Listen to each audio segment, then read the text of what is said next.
कि अगर पेट पालना था तो इज्जत का कोई छोटा मोटा काम कर लेना था। लेकिन आप मर्दों की दुनिया में बेसहारा, कमजोर, गरीब और जवान लड़की को कोई इज्जत की जिंदगी जीने देता है? अरे भिखारी की तरह हाथ फैलाकर मदद मांगो तो पहले तो कोई हाथ पकड़ लेता है और फिर मदद की कीमत मांगता है।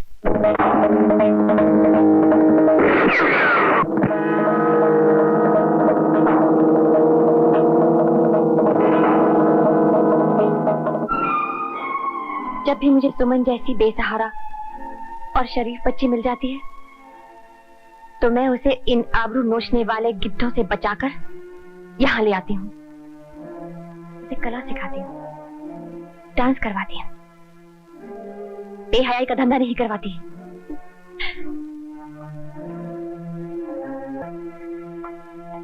मेरे भाई, मेरे यहाँ हाथ लगाना तो दूर की बात है, अगर कोई बुरी निगाह से भी देखे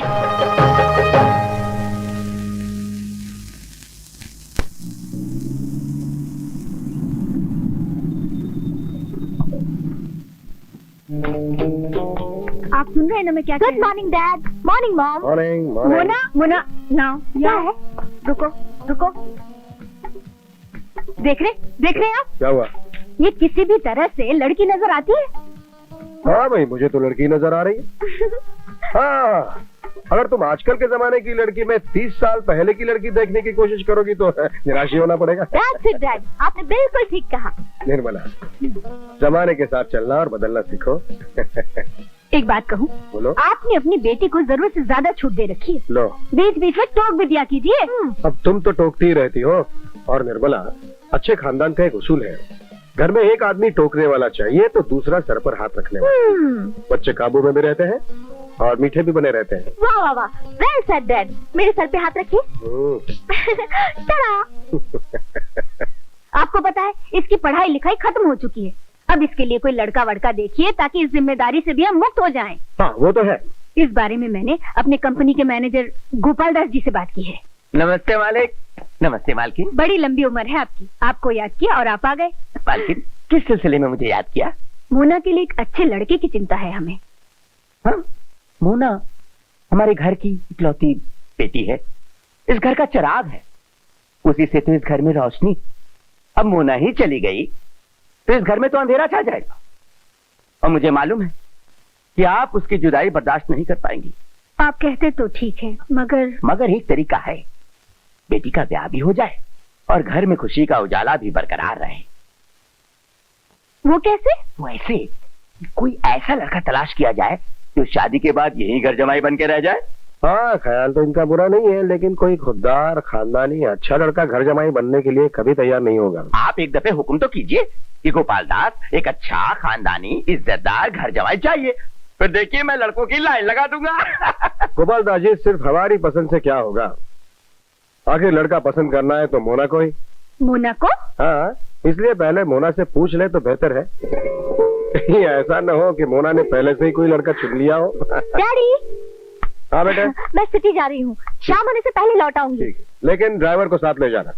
नहीं, तुम बहुत रफ ड्राइविंग करती हो। Okay daddy, bye. Bye.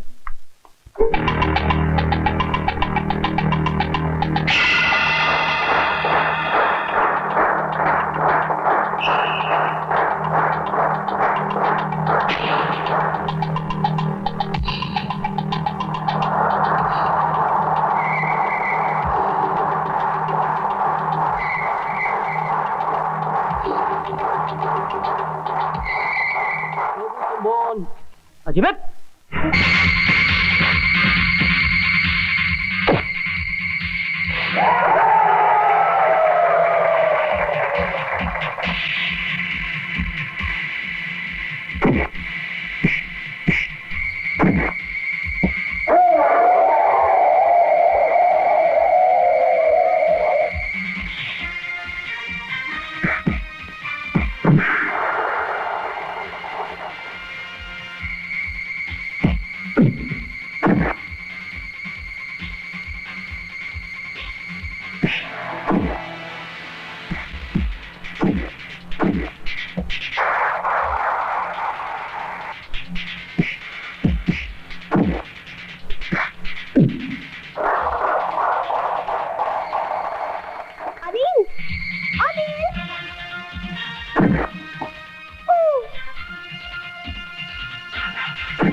Daddy,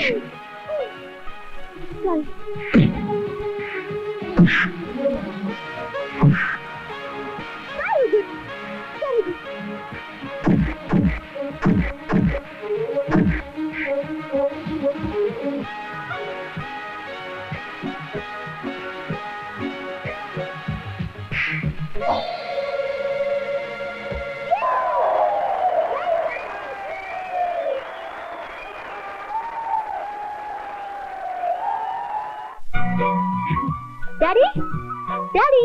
hello, आओ बेटे। नमस्ते अंकल। ओ अनिल, आओ बेटे। गोपाल दास जी, इसे कल देखता हूँ। जी हाँ, जाइए आप। बोलो बेटे, तुम शहर चली गई थी ना? जी हाँ डैडी, वही तो मुझे अनिल मिले। हाँ। डैडी, आज कॉलेज के ऑल इंडिया कराटे कंपटीशन का लास्ट डे था। अच्छा, फिर कैसा रहा कंपटीशन? ओह टेरिफिक डैडी। अनिल ने तो ऑल इंडिया कराटे चैंप को मार मार के चटाई की तरह चपटा कर दिया। Oh I am sorry. Dad, competition के बाद ये घर जा रहे थे तो बोले जाने से पहले मैं आपके डैडी से मिलना चाहता हूँ, इसलिए मैं इन्हें आपसे मिलाने के लिए ले आई। अच्छा अच्छा, बहुत अच्छा किया बेटे तुमने। अनिल बेटे, चैंपियनशिप मुबारक हो। Thank you. अच्छा बेटे, बैठो तुम। मोना बेटी, नाश्ता वाश्ता करा, चाय वाय पीकर जाओ। मैं जरा काम में हूँ। अच्छा जी, नमस्ते। आप कहाँ जा रहे हैं? आपके साथ तो मुझे एक बहुत इम्पोर्टेंट डिस्कशन करनी है। आइए। अरे आइए, अरे, बैठिए। क्या कर रही हो? कुछ नहीं, बिठा रही हूँ। और आज मैं तुमसे खास बात करना चाहती हूँ। अरे कौन सी खास बात? मैं जवान हो गई हूँ। अच्छा, ओ हाँ हाँ, आज के पेपर में आया था। तुम फिर मजाक करने लगे। अरे तुमसे किसने कह दिया कि तुम जवान हो गई हो? मोना, लड़की जवान होती है ना तो उसे अकल आती है, अकल आती है तो लाज आती है, और लाज आने के बाद कोई लड़की किसी गैर लड़के को इस तरह डाकू की तरह जबरदस्ती उठाकर नहीं लाती। तो क्या करती? मजबूरी थी। घर में मेरी शादी की बातें चल रही हैं। तो मुझे क्यों उठाकर लाई? मैं क्या तुम्हारी शादी में बैंड बजाऊंगा?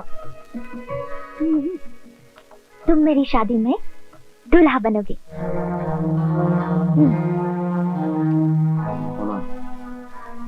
मेरे साथ ऐसा आप मजाक नहीं करना।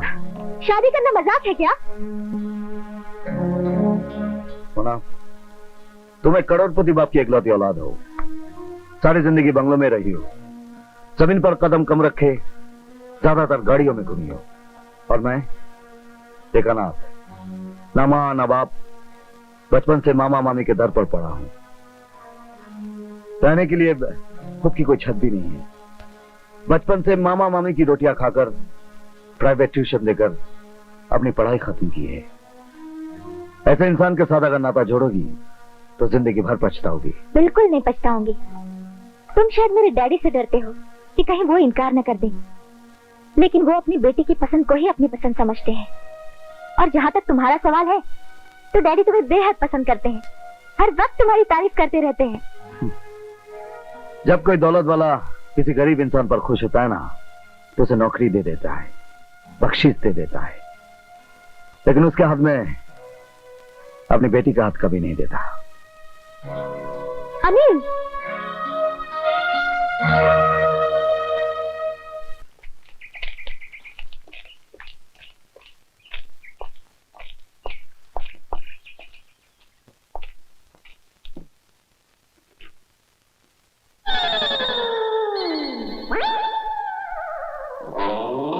प्रणाम मामा जी।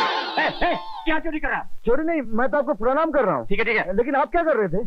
अरे पिछले 1 घंटे से 10 पैसे ढूंढ रहा हूँ। अरे नहीं कहीं गिर गए। बेटा तुम आ गया? अरे मामी, जीते रहो। कैसी हो प्रमा? अच्छी हूँ भैया। अरे अच्छी क्या, अच्छी तो मैं तुझे अब बनाऊंगा। ये देख, ये साड़ी तेरे लिए। मेरे तो क्या मेरे लिए? मम्मी कितनी अच्छी है ना। और मामी, ये शॉल तुम्हारे लिए।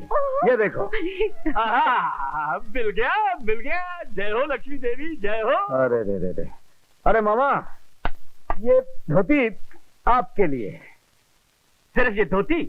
अरे भांजे, बरसों से तुम मुझ पर बोझ बने बैठे हो। हैं?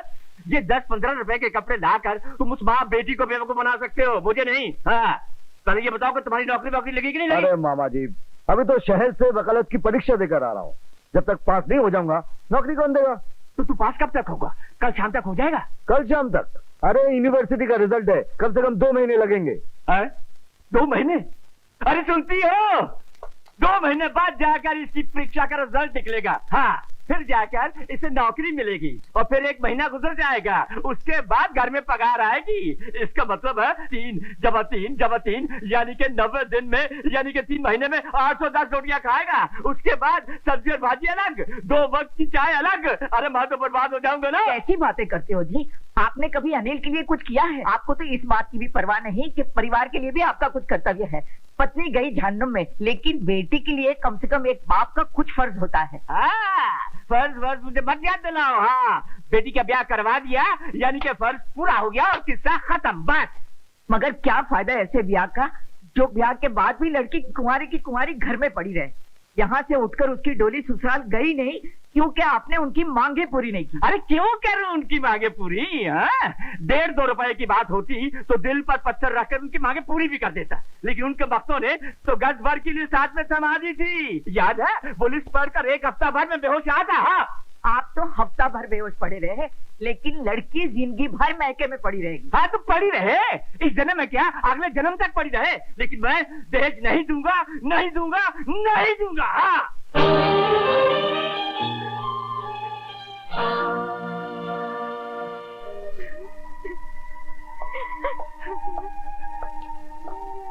हे पगली, हे मेरी पगली बहन, तू क्यों रोती है? हाँ, तेरा भाई है ना।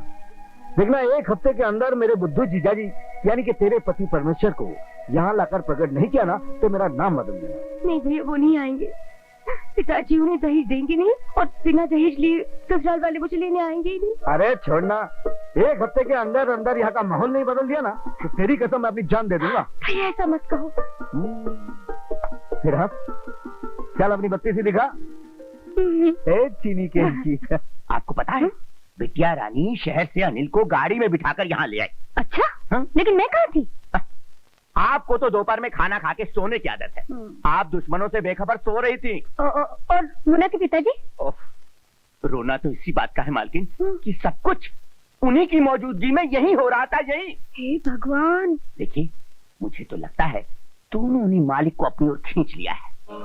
वो दिन दूर नहीं मालकिन, जब ये अनिल आप और आपकी बेटी को दूध में डुबकियां लगाते हुए मक्खी की तरह निकाल के फेंक देगा और इस सारे जायदाद का मालिक बन बैठेगा। नहीं, ऐसा नहीं हो सकता। मेरे जीते जी तो नहीं हो सकता। लेकिन आपके जीते जी ये सब हो रहा है मालकिन। खैर छोड़िए ये सब बात। आप अपने बेटे की बात कर रहे थे, उसका क्या हुआ? मेरा बेटा? हाँ। क्या बताऊं मालकिन, मेरा बेटा घर जमाई बनने के लिए इतनी आसानी से तो तैयार नहीं होगा, क्योंकि वो अनिल की तरह उठाई गिर चोर उचक्का नहीं है। अब क्या बताऊं, वो एक इज्जतदार, ईमानदार, खुददार, मतलब दुनिया में जितने भी तरह के दार हैं उन सब दारों का मालिक है। वाह वाह। तो फिर उसे यहाँ बुलवाइए ना। यहाँ? हाँ। लेकिन मालकिन, उसे यहाँ बुलाने के लिए मुझे खुद वहाँ जाना पड़ेगा। तो गोपाल दास जी, इसमें परेशानी क्या है? जाइए, उसे ले आइए। और महादेव का हुआ ये कि उसके घर के सारे बर्तन उठा के ले आया हूँ। बहुत अच्छा है, बहुत मामा अच्छा। जी तुम यही बैठो, मैं चाय बना के निपट लेता हूँ। ससुर जी, पाए लागी ससुर जी। अरे ठीक है। अरे क्या ससुर जी, दामाद इतने वर्षों के बाद घर आया है, उसको देखकर खुश होने के बजाय उजड़ी हुई राशन की दुकान की तरह मुंह बना रहे हो। अरे मैं 2 दिन का मेहमान हूँ, फिर चला जाऊंगा। अच्छा? सिर्फ 2 दिन? हाँ। बहुत अच्छे बेटा, बहुत अच्छे। वैसे भी मेहमान को किसी के यहाँ 1-2 दिन से ज्यादा नहीं देना चाहिए। अरे 2 दिन से ज्यादा रुक भी कैसे सकता है? 4 दिन की जिंदगी मिली है, 2 दिन मैंने माँ बाप के घर में गुजार दिए, बाकी के 2 दिन मैं आपके घर में गुजारने आया हूँ। तुम्हारा मतलब उस 2 दिन से था, असली 2 दिन से नहीं था? वही वाले 2 दिन तो असली दिन होते हैं, बाकी गिनती वाले जो दिन होते हैं ना वो नकली होते हैं। ये मैं खा लेता हूँ। अरे प्लेट ला। ये लो। अरे सारे खा गए। अरे जवाईदार, अरे आप पाए लगी माँ जी। भाग हमारे कि आज 5 वर्षों के बाद आप हमारी बेटी को घर ले जाने आए हैं। हाँ, मगर पिताजी ने कहा था कि साथ में ससुर जी को ये दहेज की लिस्ट भी याद दिला देना। क्या? अरे वो लालची बुड्ढा अभी तक दहेज को नहीं भूला। मैं पूछता हूँ मरकर क्या वो दहेज को अपने साथ ले जाएगा? अब मैं क्या करूं माँ जी, मैं तो इन बुड्ढों को समझाता हूँ। क्या है बुड्ढो, दौलत की लालच छोड़ दो, मर के साथ नहीं ले जा सकते, मगर ये बुड्ढे मानते ही नहीं।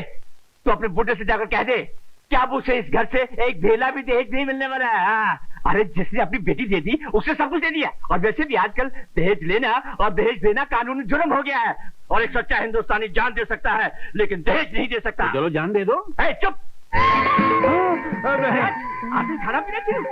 कैसी बातें कर रहे हैं आप? इतने वर्षों बाद जवाहिरा घर आए हैं, जरा उन्हें आराम करने दीजिए, जलपान करने दीजिए। आते ही दहेज की महाभारत शुरू कर।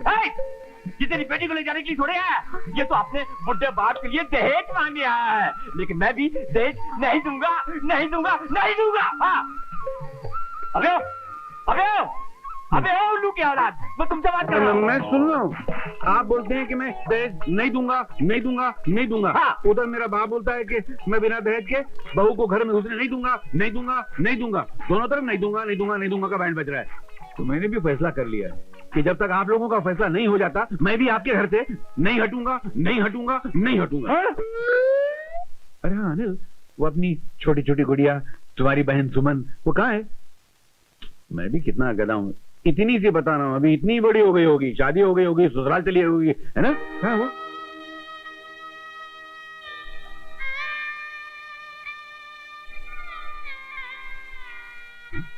अरे तुम लोग जवाब क्यों नहीं देते? सुमन कहाँ है? पिताजी सुमन इस दुनिया में नहीं है। नहीं, ये क्या हुआ? क्या था सुमन को? कुछ भी नहीं, मैं यहाँ से इम्तिहान देने शहर चला गया था। एक दिन वो नदी में नहाने गई और फिर कभी वापस लौट कर नहीं आई। नदी किनारे सिर्फ उसकी चप्पल और ओढ़नी मिली थी। अब सुमन सिर्फ एक याद बनकर रह गई।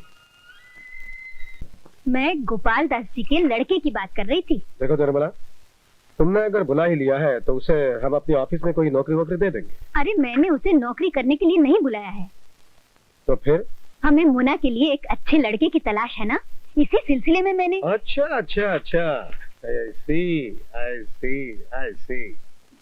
इसीलिए गोपाल राज ने उस दिन वो जो घर जमाई का चक्कर चला रहे थे वो उनके बेटे के लिए था। इस बहाने वो अपना उल्लू सीधा करना चाहते थे। इसमें उल्लू सीधा करने की कौन सी बात आई? अरे हमें मोना के लिए एक अच्छे लड़के की जरूरत तो है ही ना। जरूरत थी लेकिन अब नहीं है। क्यों? क्योंकि मोना ने अपनी पसंद का लड़का तलाश कर लिया है। क्या तुम उस कंगाल भिखारी अनिल की बात तो नहीं कर रहे हो? मम्मी चुप रह तू। मुझे पहले से ही पता था अनिल एक 420 इंसान है। वो मोना से शादी करके हमारी जमीन जायदाद हड़पना चाहता है। नहीं, वो मुझसे शादी करना नहीं चाहता, मैं उससे शादी करना चाहती हूँ। देखो निर्मला, अनिल के बारे में तुम्हारी कुछ गलतफहमी हो रही है। वो एक अच्छा, नेक और शरीफ लड़का है। हाँ, वो गरीब और अनाथ जरूर है लेकिन ये कोई बुराई तो नहीं है। लेकिन मैं ऐसा नहीं होने दूंगी। अनिल इस घर में दामाद बनकर नहीं आएगा और ये मेरा आखिरी फैसला है। निर्मला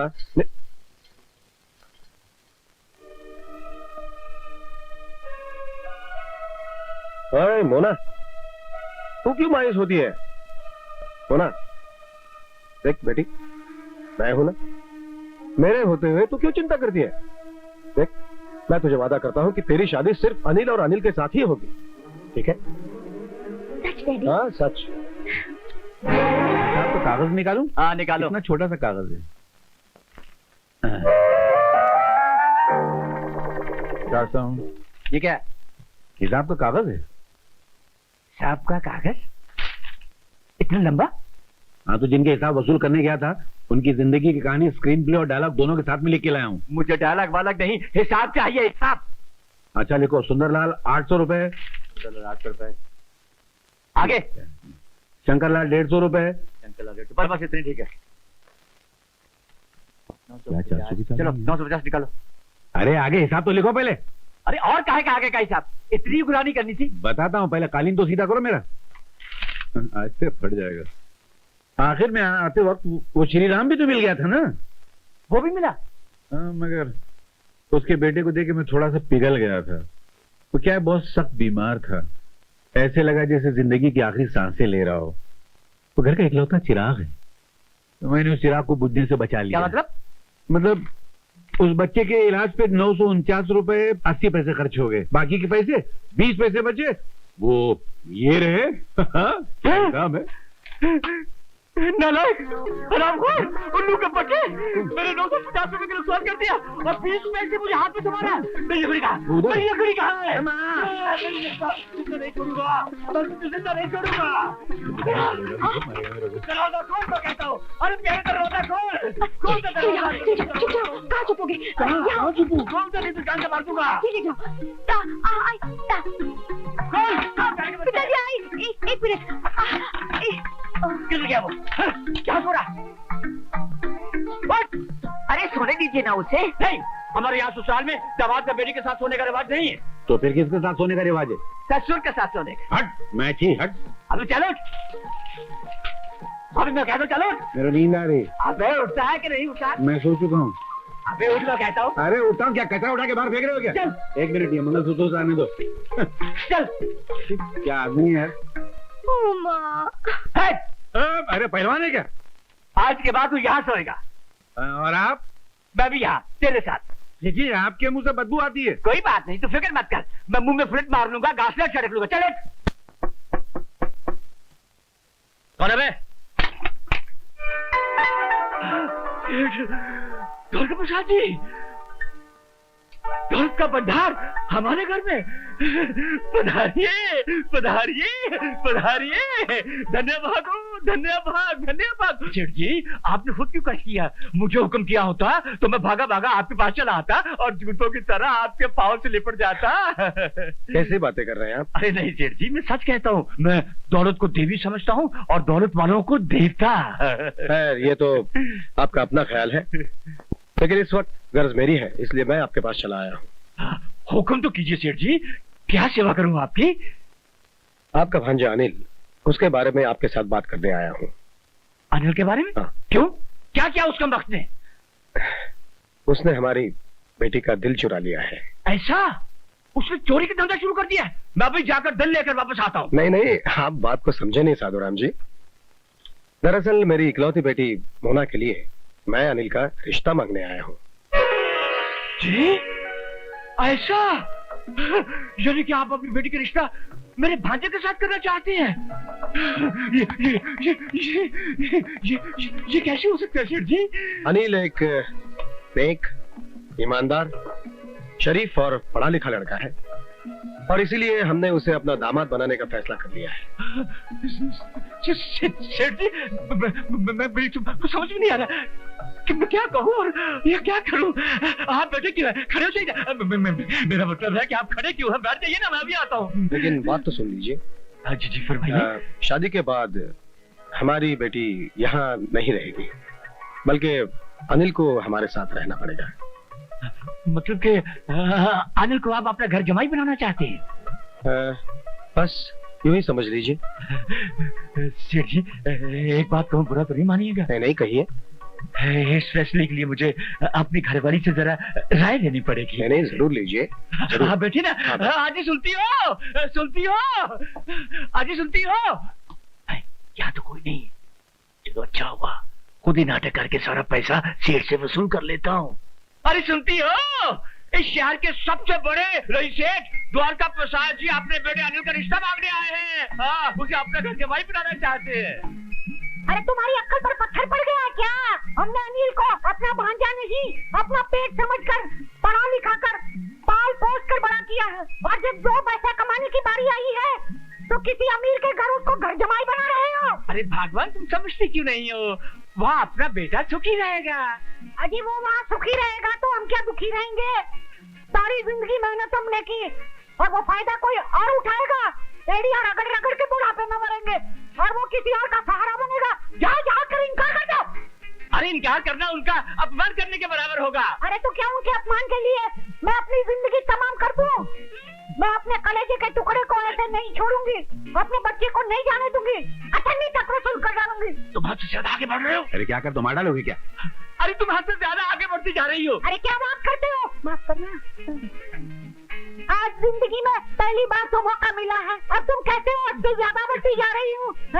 मेरा घर भर जाने दो, मेरी मुट्ठी गर्म हो जाने दो, उसके बाद मेरे बच्चे को जाना है तो चले जाने दो। और पैसे कितने? और पैसे कितने? नहीं, बाद में लूंगा।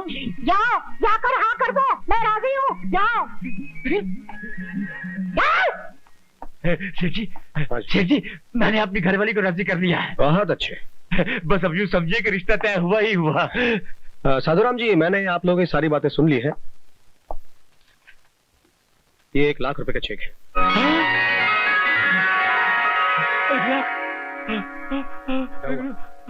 क्या हुआ साधुराम जी, क्या हुआ? जी कुछ नहीं, बस बेटा दिल और घर से जुदा हो रहा है ना, उसी गम में बस चक्कर आ गया। अरे लीजिए, अनिल बेटा भी आ गया। नमस्ते। अरे नमस्ते से काम नहीं चलेगा बेटा, सेठ जी के पांव छूकर इनका आशीर्वाद लो। ये अपनी बेटी का रिश्ता तुम्हारे लिए लेकर आए हैं और हमने उसे मंजूर कर लिया है। चलो पांव छुओ। नहीं बेटे, जीते रहो। साधुराम जी, मैं चलता हूँ। नमस्ते। हाँ बेटा, सेठ जी को बाहर छोड़ कर आओ। बेटे बैठो तुम, मैं चला जाऊंगा। ये सेठ द्वारका प्रसाद जी यहाँ क्यों आए थे? मैं बताता हूँ ना, वो अपनी बेटी मोना के लिए दामाद खरीदने आए थे। क्या? और इनको खरीद के चले गए। हाँ, ससुर जी ने 1 लाख रुपए में तुम्हें भेज दिया है। तुम उनके घर में घर जमाई बन के रहोगे मेरी तरह। मुबारक हो। घर जाऊं?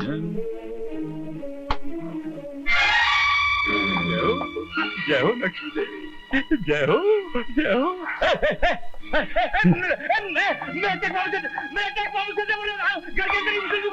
डैडी बताइए ना, कौन सी खुशखबरी है? मैं तुम्हारा रिश्ता अनिल के साथ पक्का करके आया हूँ।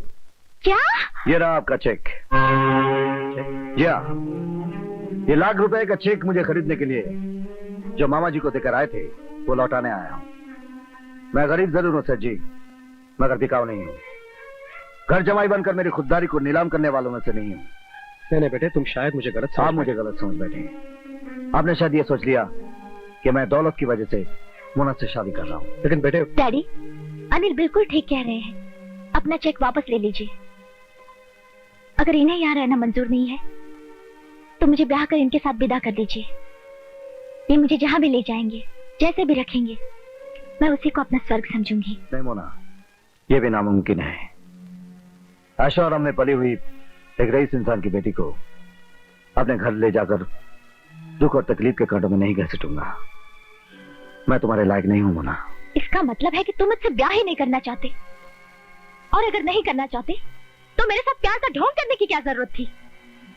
शायद ये मेरी नादानी थी, क्योंकि असलियत के आईने में मैंने अपनी औकात की शक्ल नहीं देखी थी। शब्दों का सहारा लेकर इनकार करने का ये बहुत अच्छा तरीका है। अनिल, अगर मेरी शादी जिंदगी में होनी है तो सिर्फ तुमसे होगी, वरना ये मांग जिंदगी भर सुनी रहेगी, क्योंकि किसी दूसरे का हाथ इस मांग को कभी नहीं छू सकता, कभी नहीं। बोला सजीव, सजीव, सजीव, सजीव, बोली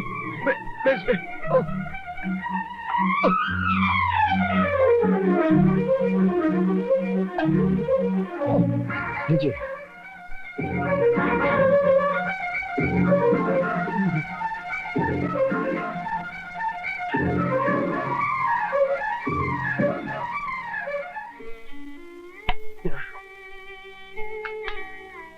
क्या हुआ सच्ची? कुछ नहीं। इससे पहले 2 बार दिल के दौरे पड़ चुके हैं। सजीव, अगर मेरे कारण आपको तकलीफ पहुंची है तो क्षमा मांगता हूं। नहीं बेटे, इसमें तुम्हारा कोई कसूर नहीं। अगर कसूर है तो मेरी किस्मत का है कि भगवान ने मुझे बेटा नहीं दिया। बेटे, मैं दिखने में ऐसा हूं, लेकिन अंदर से मैं बिल्कुल खोखला हो चुका हूं। मेरा करोड़ों का कारोबार है, कारखानों में हजारों लोग काम करते हैं, लेकिन असलियत यह है मेरे अपने ही लोग मुझे धोखा देकर मुझे नोच नोच कर खाते जा रहे हैं, जानता हूं। और इस बीमारी की वजह से इन सारी जिम्मेदारियों को संभालने की अब मुझ में ताकत नहीं है बेटे। जिस दिन पहली बार मैंने तुम्हें देखा तो ऐसा लगा कि तुम्हारी शक्ल में भगवान ने मेरे पास मेरा बेटा ही भिजवाया है, मेरे हर दुख को मिटाने वाला,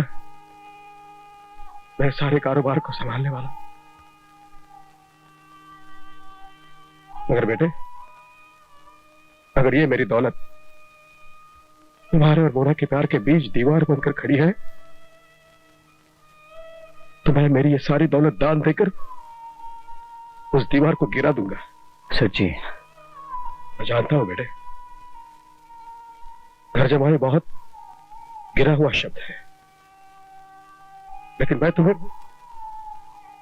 घर जमाई के रूप में नहीं, मेरे बेटे के रूप में इस घर में लाना चाहता हूं। तुम जैसे बेटे को पाने के लिए ये मामूली दौलत ही क्या, मैं 100 जन्म कुर्बान करने के लिए तैयार हूं। आज आपने मुझे खरीद लिया।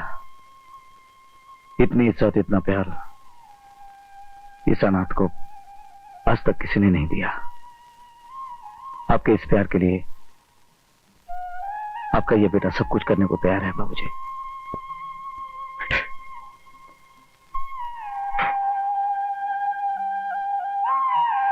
जीते रहो बेटे, जीते रहो। आज मेरे घर पे मंडराते हुए जो दुख और चिंता के बादल थे वो बिखर गए। ये चेक लेकर जाओ। लेकिन ये सिर्फ मेरी इच्छा ही नहीं, मेरी आज्ञा है। बर्बादी, इसका भांजे ने मुझे मरवा दिया साले। मामा जी दरवाजा खोलिए। नहीं खोलूंगा। मेरी बात तो सुनिए। पहले ये बता कि चेक लाया कि नहीं लाया? चेक ही लेकर आया हूं।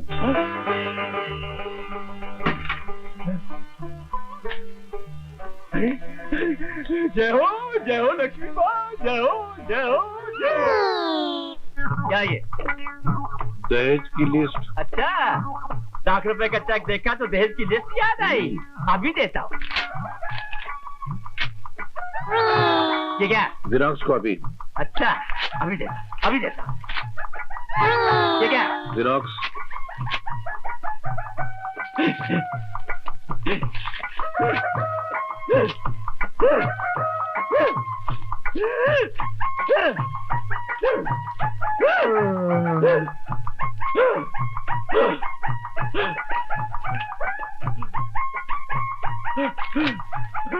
और कितने हैं? अंदर के कमरे में इतने सारे भरे हुए हैं। उन सब के लिए पैसे कहाँ से आ रहे हैं? वो अंदर इतने बड़े बड़े तांबे के पतीले थे ना आपके कमरे में, वो मैंने सब बेच डाले।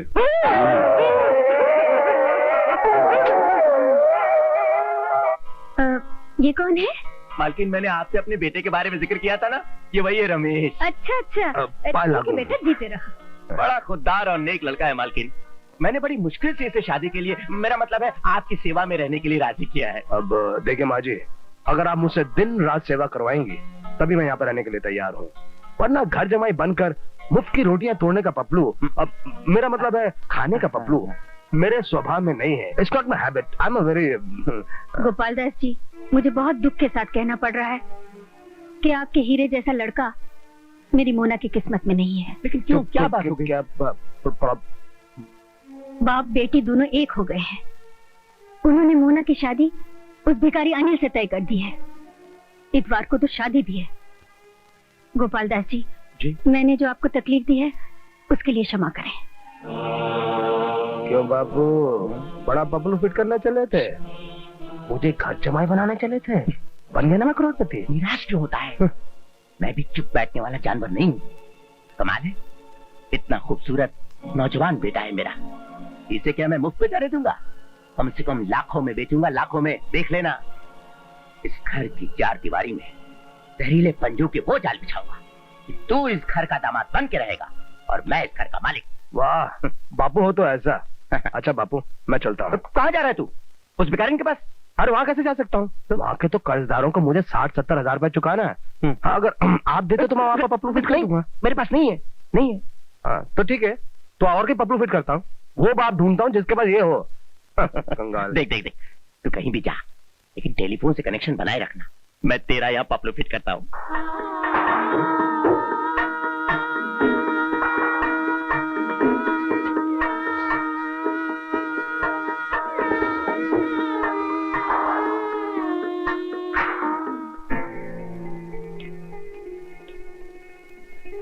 अरे वाह,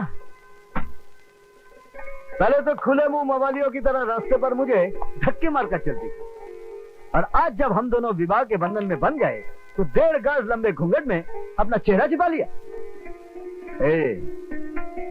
हटाओ ना। मुझे शर्म आती है। आए? शर्म और तुम? अरे हटाओ यार। क्या करते हो इडियट? मजा आ गया, असलियत से आ गई ना। देखो क्या बात है, इस हिंदुस्तानी शादी में एक ही प्रॉब्लम है, बड़ी लंबी होती है। इंसान सुहागरात के तसव्वुर में रह जाता है और सुहागरात खत्म हो जाती है। इस गरीब दिल का हाल सुन लो ना, इस कंगाल पर थोड़ा सा रहम खाओ। हाय, ऐसी बात दोबारा कभी नहीं करना। गरीब और कंगाल तो मैं थी, मगर तुमसे शादी करके आज दुनिया की सबसे रईस लड़की बन गई हूँ। सच? तो उसमें से थोड़ी सी दौलत इस प्यासे के होठों के बटवे में टपका दो ना। रास्कल! मजा आ गया। भगवान के नाम पर, ऊपर वाले के नाम पर। नहीं नहीं। और प्यारे दूध लाओ। आ रहा हूँ। मैं जागूं तो अरे अभी तक तूने कपड़े नहीं बदले क्या? हा? नहीं, क्या है कि मैं सपने में अक्सर रातों को घूमने चला जाता हूँ, तो आज सोचा यही पहन के चला जाऊँ सपने में। अपनी क्या आंख पकता रहता है, पागल कहीं क्या? अब पी तो लीजिए, बहुत मजा आएगा आपको।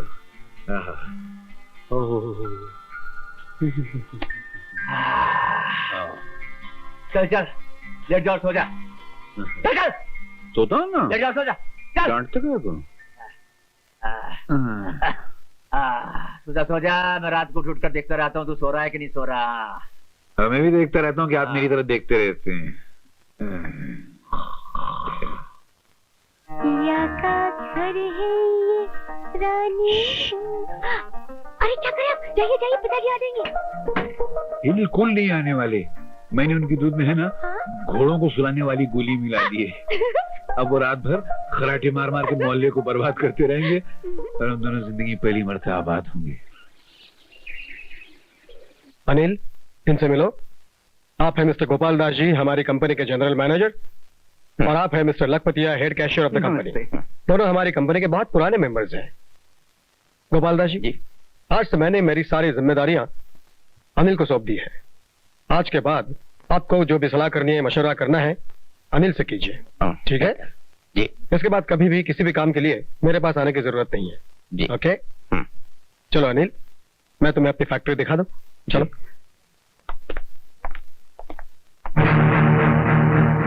लगता है आज से अपनी पनवती शुरू हो गई। सेठ की सेठानी जिसके मुट्ठी में बंद हो, उसका ये मामूली सा घर जमाई क्या करेगा?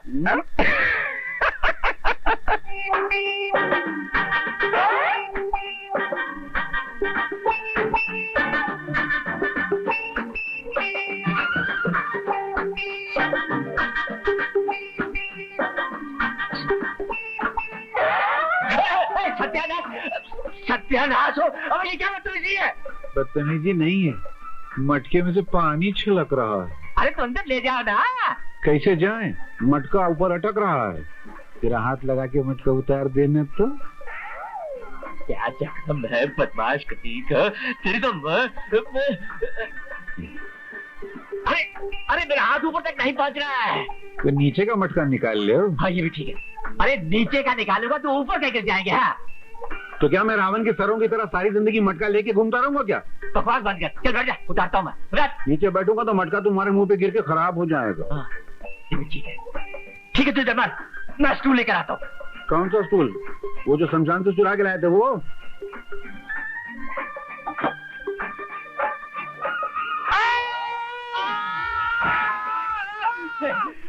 कब वक्त डाला है, इतनी जोर से क्यों चीखा तू? अरे ये देखो, मेरे अंगूठे का खिचड़ा बना दिया। अंगूठे पे स्टूल रख दिया, फिर स्टूल पे खुद खड़े हो गए। तो इसमें इतना चिल्लाने की क्या जरूरत थी? अरे वाह, तुम्हारी सड़ी हुई जूती अगर कोने में रखी हो, उस पे वहां कोई खड़ा हो जाए तो तुम इधर चिल्लाते हो, मेरे अंगूठे पे तुम डायरेक्ट खड़े हो गए, मैं नहीं चिल्लाऊंगा। थोड़ा फूंक तो मारो। अबे नाच पिटे, सुबह सुबह मेरे 20 रुपए का नुकसान करा दिया। कमाल है जी, जवाहिरत का अंगूठा घायल हो गया और तुम अपने सड़े हुए घड़ों का रोना रो रहे हो। देखो माँ जी, अगर मैं ये मटके यहाँ गिराने के बजाय इनके मुंह पे गिराता तो इनका टकला फूट के यहाँ पड़ा होता। इनाम देने के बजाय उल्टा गाली देते इतनी जोर से। देखो जी, तुम दामाद से नौकरों जैसा काम कराते हो, मुझे बिल्कुल अच्छा नहीं लगता। मैं भी इसे यहाँ बिठा बिठा कर सारा दिन मुफ्त की रोटियां नहीं खिला सकता। तो रोटी कौन खाता है? मैं तो चावल खाता हूँ। चुप है, तू अंदर जा और अंदर जा। कान खोल कर सुन ले, अगर तुझे घर जमाई बनकर रहना है ना, तो तुझे ये सब कुछ करना ही पड़ेगा, करना ही पड़ेगा, करना ही पड़ेगा। 3 मरतबा करना पड़ेगा। अनिल बाबू भी तो घर जमाई बने में, उनके ससुर कितना इज्जत देते हैं, अपनी गद्दी पे बैठाते। आप गद्दी बैठाना एक तरफ, गधा बना के मेरे से काम कराते हैं आप। अरे तो वो भी तो गधे की तरह उससे सारा दिन ऑफिस में काम लेते हैं। हम अगर किसी कुएं से मटके में पानी भर के लाने को तो नहीं कहते, झाड़ू लगाने को तो नहीं कहते हो। हाँ तो ठीक है, आज मैं भी तुम्हें ऐसा काम दूंगा कि तुम्हें कुछ करना ही नहीं पड़ेगा। बेटे, आज से तुम पहाड़ की चोटी पर जाकर सारा दिन मेरी गाय भैंसों को चराते रहो, चराते रहो, चराते रहो। चल बताओ, गधे से छूटे तो भैंस में अटके।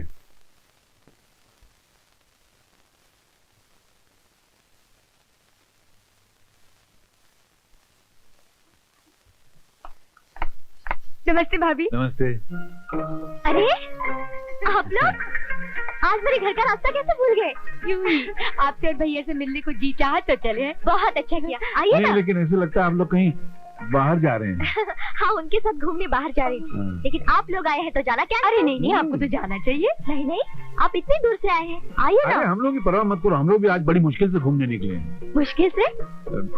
इसका बाप कैसा तुमको तो पता है ना, तो हमने सोचा कि खड़े खड़े मिलेंगे और चले जाएंगे। ऐसे कैसे जाएंगे? अब तो उनसे मिलकर ही जाना। आइए ना दीदी, बैठिए। 5 मिनट बैठ जाए। बैठिए ना, बैठिए। अच्छा बैठ। आप लोग बैठिए, मैं नाश्ता लेकर आती हूँ। बर्फी, ओ बर्फी। आई मैम साहब। सुन, हमारे रिश्तेदार आए हैं, उनके लिए नाश्ता लेकर आना। हाँ, मैं चाय बनाकर लाती। कौन आया है रेमोना? मम्मी, अनिल की बहन और बहनोई आए हैं।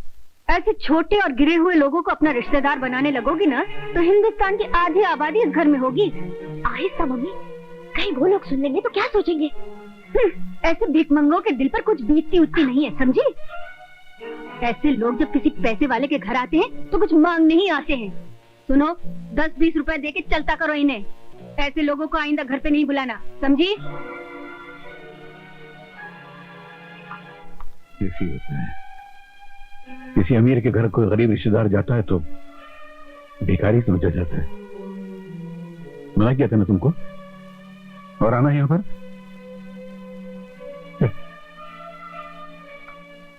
नाश्ता तैयार है बर्फी? जी मैम साहब, चाय भी रख दी है। वो मैं लेकर आती हूँ, तू जा। अरे कहाँ गए?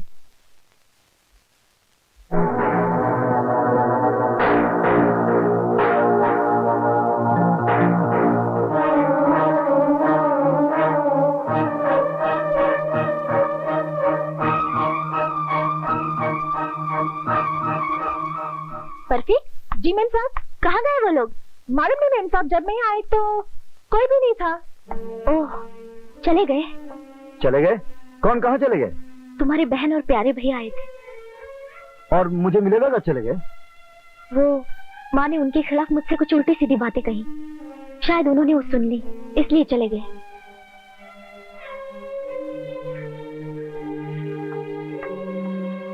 अरे छोड़ ना यार, तू भी जरा सी बात के लिए इतनी दूर से माफी मांगने चला है। ये जरा सी बात नहीं है। पहली बार मेरी बहन और जीजाजी घर आए और उनका अपमान हुआ, ये मुझे बिल्कुल अच्छा नहीं लगा। चलता है यार, गरीब आदमी जब से दुनिया में पैदा हुआ तब से अमीर आदमी की आंख में बबूल के कांटे की तरह चुभता ही रहता है। लेकिन मोना ऐसी नहीं है, बाबूजी ऐसे नहीं है। हाँ भैया, मोना भाभी का कोई कसूर नहीं, उन्होंने तो हमारा स्वागत बड़े मान सम्मान से किया। ये 5 उंगलियां बराबर नहीं होती, एक आध उंगली छोटी भी होती है। हाँ। इसी तरह किसी का दिल भी छोटा होता है। अब तो छोड़ा यार, वही बात करता रहेगा क्या तू? अरे अरे बेटा, अजी सुनती हो? बाहर आकर देखो कौन आया है। बड़े घर का दामाद गरीबों की कुटिया में आया है। गरीब की नहीं, कंजूस की कुटिया में। बेटा, कुछ लाए हो? हाँ मुझे लाए ना। चुप मैं अच्छा नहीं? चुप। अरे अनिल बेटा, कैसे हो? बहू कैसी है? सब ठीक ठाक है, आपका आशीर्वाद। जीते रहो। कल मेरे ऑफिस आ जाना। मैं? हाँ। क्यों? कुछ जरूरी काम है, भूलना नहीं। चल। अच्छा मामी, बेटा कुछ जलपान करके तो जाओ, ऐसे कैसे जा रहे हो? आज बहुत देर हो गई, फिर कभी। अच्छा अच्छा जलपान करके जा। ये खुद नहीं करते तो दूसरों को कहां से कराएंगे, है कि नहीं? आज इस घर में जो हुआ वो पहले कभी नहीं हुआ। आर को न जमीन निकल गई न आसमान खा गया, आर यही पड़ा था। तुम सब के सब यही थे। इससे साफ जाहिर होता है कि तुम लोगों में से किसी ने चोरी की है। अरे गोपाल दास जी, क्यों बेचारे गरीबों को डांट डपट कर रहे हैं? ये घर के बहुत पुराने नौकर हैं, ऐसी हरकत नहीं कर सकते। नहीं मालकिन, अब कोई बाहर से तो आया नहीं कि हार उठा के लेके चला गया। अरे हाँ, आए तो थे। कौन? अरे वही मोना के ससुराल वाले। मम्मी चुप रह तू, चोर उचक्के हैं, वही उठाकर ले गए होंगे। निर्मला, जो मुंह में आता है वक्त देती हो। मोना के ससुराल वाले हमारे रिश्तेदार हैं, उनके बारे में ऐसी बात हरगिज नहीं करनी चाहिए। ठीक है, तो मैंने ही चोरी की है। बुलाइए पुलिस को, लगवा दीजिए हथकड़ियाँ।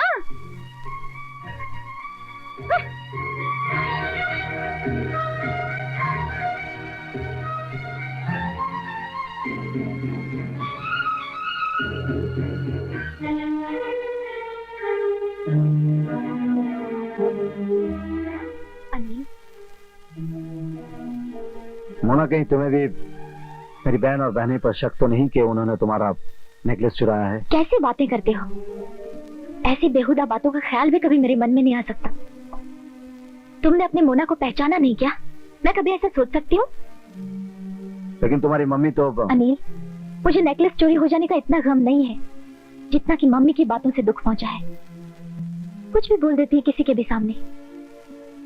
इसलिए मम्मी के स्वभाव के बारे में डैडी ने तुम्हें पहले ही बता दिया था। जाने दो, तुम क्यों दुखी हो रही हो? क्यों न हो, मैं वहां से जल भून कर आई तो तुमने और जख्मों पर नमक छिड़क दिया कि मैं तुम्हारी बहन बहनों पर शक करती हूँ। I'm sorry। तो वादा करो, आज के बाद मुझ पर कभी शक नहीं करोगे, कभी नाराज नहीं होगे, झगड़ा कभी नहीं करोगे। कभी नहीं करूंगा, लेकिन एक काम जरूर करूंगा। क्या?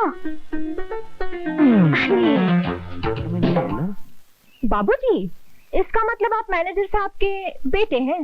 बिल्कुल सही पहचाना पपलू जी। अब मेरा मतलब है कि मुझे बहुत प्यास लगी है, एक गिलास ठंडा पानी मिलेगा? जी। हाय हाय हाय, मेरे बाप ने भी अच्छा पपलू फिट कर रखा घर में। अरे यहाँ भी नहीं।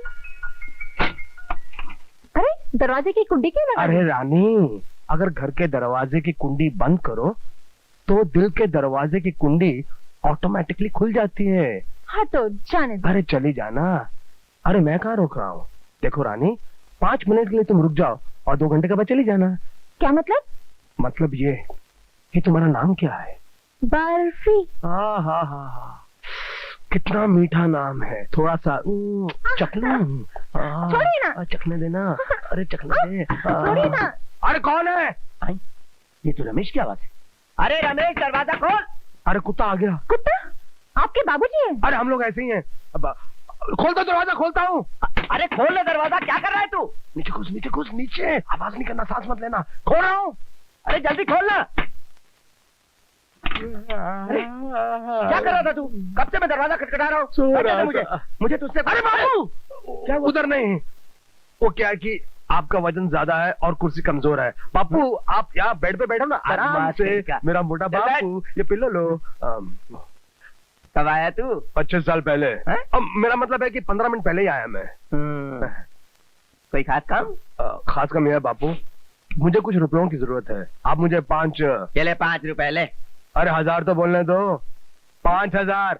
अरे 5 का नोट तो आजकल भिखारी भी नहीं लेता है। तू क्या मुझे कोई टकसाल समझता है? जब देखो रुपए की बात करता है। बहुत बदमाश हो गया। बापू आपने मुझे पैदा किया ना, हाँ तो पालना तो पड़ेगा ही ना। बदमाश।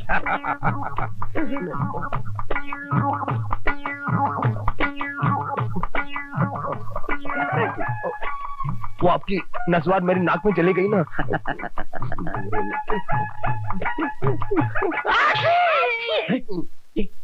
ये किसने खाई छींक दूसरी? बापू मैंने खाई नहीं ना। अच्छी। ये छींक किसने खाई? आपने खाई? नहीं नहीं, आपने खाई? मुझे सुन रहा था, मैं कैसे खा सकता आपने हूँ? खाई? नहीं। आपने खाई? अच्छी। न मैंने खाई न तूने खाई, किसी और ने खाई। नहीं नहीं बापू, नहीं नहीं। अच्छा, तो ये बर्फी वाली चिक थी, और तू तू तू मुझे कवाली सुना रहा था, कब से चल। ये तो मुन्ना वाला है, यहाँ कैसे है? अच्छा, यार तुमने चोरी किया था। निकल बाहर निकल। चुप कहिए। बता, ये हाथ तुझे कहाँ से मिला? ये मोना का हाथ तुझे कहाँ से मिला? तूने चोरी की थी ना? नहीं बाबूजी। नहीं, देख पुलिस में बता दूंगा, दोनों तरफ से जाएगी। बोल। देख, बोल दे अगर तूने चोरी किया है तो। बोल। जी बाबूजी, नहीं रवि जी, मुझसे गलती हो गई। देख इस दफे मैं तुझे छोड़ देता हूँ, लेकिन इस हार के बारे में किसी को बताया तो पुलिस ऐसा मार मारेगी कि न इधर की रहेगी न उधर की। चल फुट यहाँ से। देख, बाद में मुझे मिलना। चुप। ज्यादा से ज्यादा मैं तुम्हें इसके 20,000 दे सकता हूँ। 20,000? लाखों के हार के सिर्फ 20,000? लाखों का? अरे कोई 18,000 20 का देगा ना, तो मैं ये सारी कोठी तुम्हारे नाम लिख दूंगा। ले जाओ भाई, मुझे नहीं चाहिए। ले जाओ, अरे ले जाओ भाई, मुझे नहीं चाहिए। साधुराम जी ठहरिए, देखिए मैं माल बेचने आया हूँ, कोई घर वापस ले जाने थोड़ी आया हूँ। ठीक है, आप भी क्या याद रखेंगे, दरअसल मजबूरी ऐसी है कि मुझे ये अपना खानदानी हार बेचना पड़ रहा है। जरा जल्दी कर दीजिए, लाइए निकालिए। ठीक है ठीक है, ये लो 10,000 और ये लो 10, पूरे 20,000, समझे? मेहरबानी। जय हो लक्ष्मी देवी, जय हो जय हो जय हो। अरे डेढ़ा का। अरे वाह पिताजी, कितना खूबसूरत हार है। कोई गिरवी रख गया क्या? हाँ नहीं, वो मिट्टी के भाव बेच गया, मैंने 20,000 में खरीद लिया और है। क्या रहा, मैं इसे पहन लूं? अरे नहीं, इतने कीमती हार क्या पहना जाता है? तो क्या तिजोरी में रखा जाता है? इस हार की कीमत आपके बेटे के गले से ज्यादा है क्या? हो, तुम समझती क्यों नहीं हो? ठीक है, शादी ब्याह के मौके पर पहन लिया कर। हाँ, लेकिन तेरे ससुराल कभी नहीं ले जाने दूंगा। वैसे भी तेरे पति को यहाँ से निकालने वाला हूँ। क्यों पिताजी, क्यों? अरे आ जाने दो उस प्यारे के बच्चे को, मैं देख लूंगा उसे। मैं आ गया, आपका प्यारा प्यारा प्यारे आ गया। मेरे 1000 साल की उम्र है। नहीं 1000 साल की नहीं, सिर्फ 5 मिनट की। 5 मिनट की, उसमें भी कंजूसी। अबे खामोश, चल बात बोरी, अब बिस्तर अपना निकल यहाँ से। क्यों? चल। अरे मगर, अरे मेरी बात तो सुनिए। अरे कोई बात नहीं सुनने की, निकल जा यहाँ से, वरना कसम तो जोड़ी की तुझे धक्के मार मार कर कुएं में फेंक दूंगा। अरे नहीं, क्या कर रहे हैं आप? मुझे कुएं में फेंक रहे हैं। पागल हो गए क्या? हाँ। अरे अरे अरे क्या है मैं? अरे सुनिए तो। अरे हटो जी, बड़े आए कुएं में उठा के फेंकने वाले। पानी भरा लोटा तो उठाया नहीं जाता, मुझे क्या खाक उठा के कुएं में फेंकेंगे? हाँ, वैसे अगर आप मुझसे इतनी ज्यादा बोर हो चुके हैं तो मैं भी मर्द का बच्चा हूँ, अभी जाके कुएं में कूद के जान दे देता हूँ। छोड़ दो मेरा हाथ। अबे तुझे पकड़ा किसने है? देखो मैं जा रहा हूँ। अरे जाओ ना। मैं चला जाऊंगा। तो जाते क्यों नहीं? तुम एक मरता मुझे पकड़ के तो देखो। अच्छा, इतना कंजूस आदमी? तो मैं जा रहा हूँ। नहीं लेकिन मेरे जाने के बाद तुम्हें पता चलेगा कि मुझको गंवा कर आपने 1,000 रुपए महीने का नुकसान कर लिया। 1,000 रुपए का क्या मतलब? छोड़ो, मेरे पास टाइम नहीं है। मुझे यमराज बड़े प्यार से बुला रहे हैं, कहते हैं ऐसे ससुर का साथ छोड़ और अंदर आ जा। आ रहा हूँ। बात तो सुन, वो 1000 रुपए की क्या बात है? तुम आ, छोड़ो। ये लो। मुझे अनिल भैया ने ऑफिस में बुलाया था। हाँ। मैं गया तो मुझे नौकरी दिलाई। मुझे 1,000 रुपए महीने का मिलने वाला था, मगर अफसोस मेरी बीवी की तरह मेरी नौकरी भी कुंवारी रह गई। अरे अरे अरे, ये क्या अनर्थ करने जा रहे हो? आत्महत्या करना पाप होता है। हाँ, मगर वो पाप मैं आपके कहने पे करने जा रहा हूँ। मैं जो करूंगा पाप, उसके जिम्मेदार होंगे आप। अरे वो तो मैं ऐसे गुस्से में कह गया था। आओ मेरे कमाऊ दामाद, 1000 रुपए देने वाले पेड़ को कोई ऐसे थोड़ी काटता है। आजा आजा मेरे दामाद, तेरे गले लग जा। पैसे में कितना दम होता है। नहीं, मरते हुए आदमी को 1000 रुपए में जिंदगी मिल जाती है, ये याद रखना, ये बात भूलना नहीं।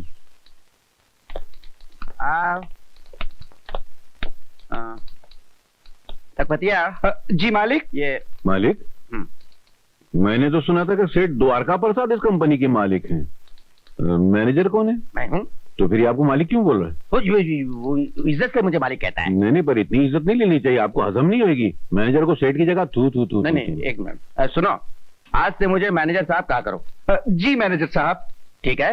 हाँ, चलेगा। लेकिन ये कौन है? ये मिस्टर प्यारेलाल आज से तुम्हारे हाथ के नीचे काम करेंगे। लेकिन मैनेजर साहब, आपको तो मालूम है कि हमें किसी असिस्टेंट की जरूरत ही नहीं है। जरूरत हो या ना हो, इन्हें रखना पड़ेगा। ये अनिल बाबू के बहनोई हैं।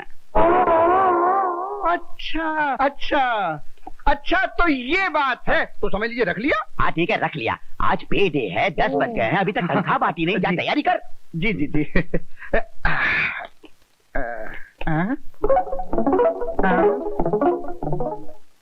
तुम कहाँ आ रहे हो? मैं आपके हाथ के नीचे हूँ, तो जहाँ जहाँ आपका हाथ जाएगा तो नीचे नीचे मैं आऊंगा ना। क्या मतलब? मतलब आप पगार देंगे, मैं नोट करूंगा। नोट? नहीं, वो वाला नोट नहीं, लिखना ये नहीं, ये हिसाब लिखने वाला नोट। हाँ हिसाब? नहीं, इसकी कोई जरूरत नहीं, हिसाब बरसों से मैं ही करता हूँ, इसलिए मैं ही करूंगा। तुम देखो अनिल बाबू के बहनोई हो, यहाँ आराम से बैठ के चाय पियो। चाय में पी के आया हूँ। अरे तो ठंडा पियो। ठंडा में पीता नहीं। हाँ तो खाना खा लो। खाने का टाइम हुआ नहीं। अरे यार तो आराम कर लेना। नहीं, मैं आराम कर। ये गड़बड़ है। ये ले 400 रुपए। राम खिलावन, ये ले 500 रुपए, अंगूठा लगा। ऐ शाबाश। राम जी। कौन है तू? अरे तुम्हें तो अंदर बैठे को कहा था ना? नहीं, बैठा तो अंदर ही था, मगर ये बेईमानी का लौ चमक मुझे यहाँ खींच के ले आया। तुम लिखते हो 700 रुपए, देते हो 500 रुपए, बाकी के 200 रुपए किधर जाते हैं? क्या बोला? माफ करना।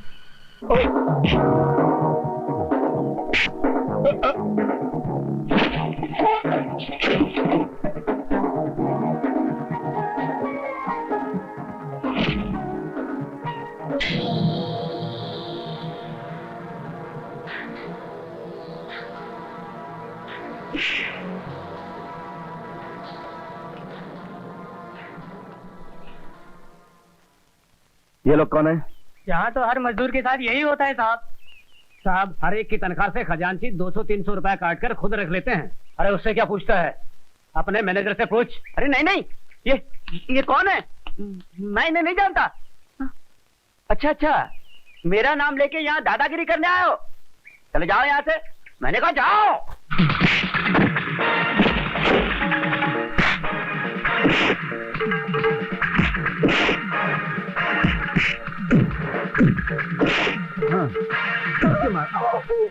मैं देखा नहीं, आप इधर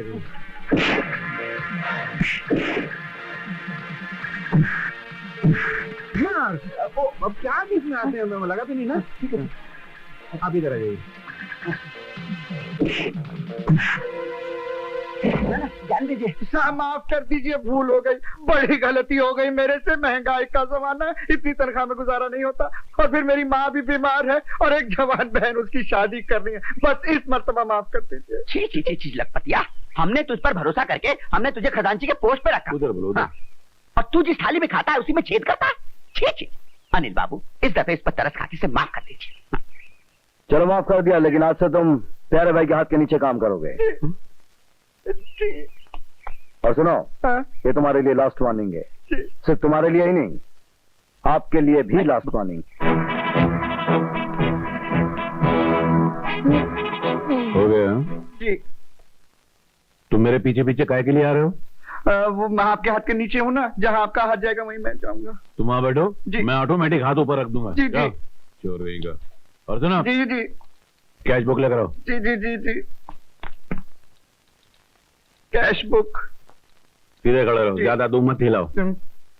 है जी नहीं जी। अनिल ने अपने चोर बहनोई को कंपनी का हेड कैशियर बना दिया, और इतने ईमानदार वफादार पुराने लखपतियों को उसका असिस्टेंट। बताइए, बस यूं समझ लीजिए मालकिन, बागीचे की रखवाली बंदरों के हाथ और शहर की कोतवाली चोरों को सौंप दी गई। गोपाल दास जी, अब ये लगाने बुझाने की आदत छोड़ दीजिए। अनिल के खिलाफ ऐसी बातें करना शोभा नहीं देता आपको। नहीं बिटिया रानी, आप समझी नहीं। मैं सब समझती हूँ, समझने की जरूरत आपको है। जिनके खिलाफ आप मम्मी से शिकायत कर रहे हैं वो नौकर नहीं, मालिक है, और डैडी ने अपना सारा कारोबार उन्हें खुशी से सौंप दिया है। आइंदा इस बात का ख्याल रखिए और कभी अपनी सीमा पार करने की कोशिश मत कीजिए। मम्मी, मैं रात को देर से लौटूंगी। वो काम के सिलसिले में शहर गए हैं, उन्होंने होटल में टेबल बुक किया है, हम लोग वहीं खाना खाएंगे। ओके? ठीक है। कहते हैं साँच को आँच नहीं, लेकिन अच्छा मालकिन।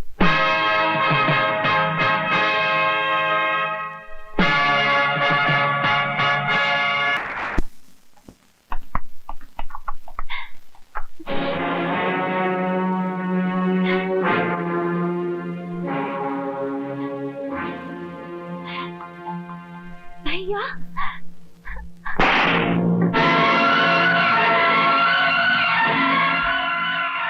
बेशरम, बेहया, तेरे इस गंदे रूप को देखकर आज मुझे अपने आप से नफरत हो रही है कि मैं ऐसी नीच लड़की का भाई हूं। अगर तुझे होटलों में नाचने का इतना शौक था तो डूब के मरने की झूठी खबर क्यों फैलाई थी? उस दिन तेरे मरने की खबर सुनकर जितना दुख हुआ था ना, आज तुझे जिंदा देखकर उससे भी ज्यादा दुख हो रहा है। अरे ऐसे दिन दिखाने के बजाय काश तू सचमुच डूबकर मर गई होती। भैया, आप मुझे गलत समझ रहे हैं। मैं सचमुच नदी में डूबकर मर जाना चाहती थी, मगर तुम्हें तो याद है भैया, तुम इम्तिहान देने शहर चले गए और उसी दिन मामी भी प्रेमा को लेकर मायके चली गई थी और उसके तीसरे रोज ही मामा ने किसी से बिना बताए एक बूढ़े से 20,000 रुपए लेके मेरी शादी तय कर दी। इस बात का पता चलते ही मैं वहां से भाग गई और आत्महत्या करने के लिए मैंने नदी में छलांग लगा दी। उस वक्त एक नेक इंसान वहां से गुजर रहा था, उसने मुझे डूबने से बचा लिया।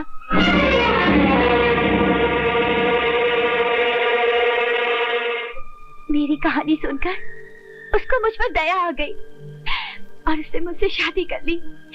लेकिन बदकिस्मती ने वहां भी मेरा पीछा नहीं छोड़ा और उनकी नौकरी छूट गई। लाख तलाश करने पर उन्हें कहीं काम ना मिला और ऊपर से हजारों का कर्ज। एक दिन कर्जदारों से तंग आकर वो कहीं चले गए और आज तक लौट कर नहीं आए। और मैं बदनसीब आज तक उनके इंतजार में जीवन काट रही हूँ।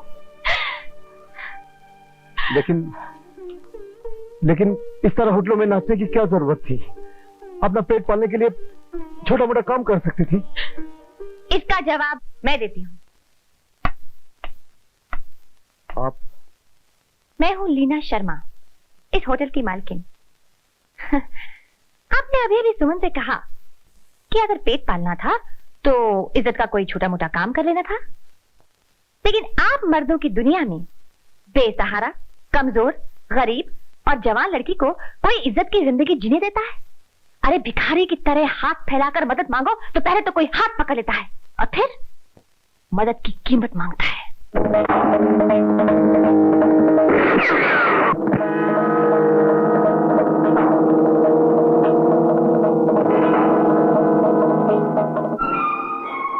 जब भी मुझे सुमन जैसी बेसहारा और शरीफ बच्ची मिल जाती है तो मैं उसे इन आबरू नोचने वाले गिद्धों से बचाकर यहां ले आती हूँ। उसे कला सिखाती हूँ, डांस करवाती हूँ, बेहयाई का धंधा नहीं करवाती।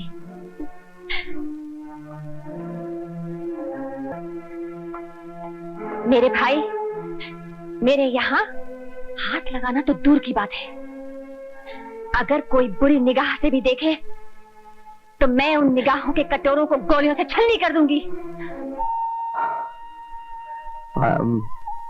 I'm sorry बेबी जी, मैं अपने बर्ताव पर शर्मिंदा हूं, मुझे माफ कर दीजिए।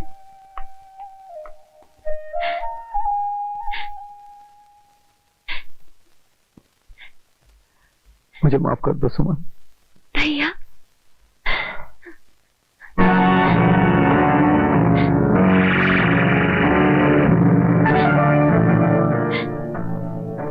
मत रो सुमन, मत रो। अब जब तुम मुझे मिल गई, मेरी खोई हुई दुनिया मुझे वापस मिल गई।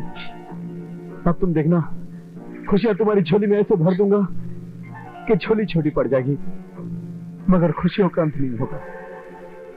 और अगर तकदीर ने चाहा तो तुम्हारी सुनी मांग मैं फिर से सजा दूंगा, फिर से सजा दूंगा।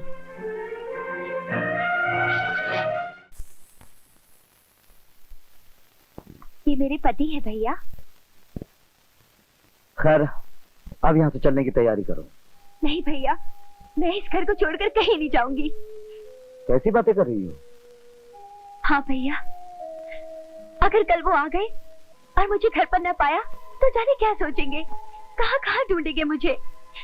इसीलिए भैया, जब तक वो नहीं आ जाते मुझे यही रहकर उनका इंतजार करना होगा। ठीक है, जैसे तुम्हारी मर्जी। लेकिन आज के बाद तुम होटलों में नहीं नाचोगी। इज्जत से घर में रहो। बहन के खर्च की जिम्मेदारी भाई के कंधे पर। ठीक है भैया। और एक बात, यह बात तुम अपने पति से कभी मत कहना कि उनका कर्ज उतारने के लिए या उनके प्यार के मंदिर को बचाने के लिए तुम होटलों में नाचती रही। क्यों? मैं उनसे झूठ क्यों बोलूं? इसलिए कि तुम जितनी सीधी और भोली हो, दुनिया उतनी भोली नहीं है। नाच के पेशे को समाज नफरत की निगाह से देखता है। समाज देखता होगा, मगर वो ऐसे नहीं है। उन्हें मुझ पर पूरा भरोसा है। जिद मत करो सुनो, मैं जो कहता हूँ वही करो। तुम्हें मेरी कसम। ठीक है बाबा, नहीं कहूंगी। इसमें कसम देने की क्या जरूरत थी? अच्छा मैं चलता हूँ, अपना ख्याल रखना। ठहरिए भैया, तुम भी किसी से मत कहना कि तुम्हारी बहन होटलों में नाचा करती थी। क्यों? क्योंकि जैसे तुमने कहा, तुम्हारी शादी बहुत बड़े घर में हुई है, और अगर उन्हें पता चल गया कि तुम्हारी बहन होटलों में नाचा करती थी तो शायद उन्हें अच्छा नहीं लगेगा, और भाभी को भी नहीं अच्छा लगेगा। अरे नहीं सुमन, तुम्हारी भाभी वैसी नहीं है, तुम उसको नहीं जानती। नहीं भैया, जब तक मेरे पति मुझे नहीं मिल जाते तब तक उन लोगों को मेरे बारे में कुछ मत कहना, वरना मैं उनसे क्या कहूंगी कि मेरे पति कहाँ है और मैं इतने दिन कहाँ थी। नहीं भैया, तुम मेरे सर की कसम खाकर कहो कि तुम उन लोगों से कुछ नहीं कहोगे। अच्छा बाबा।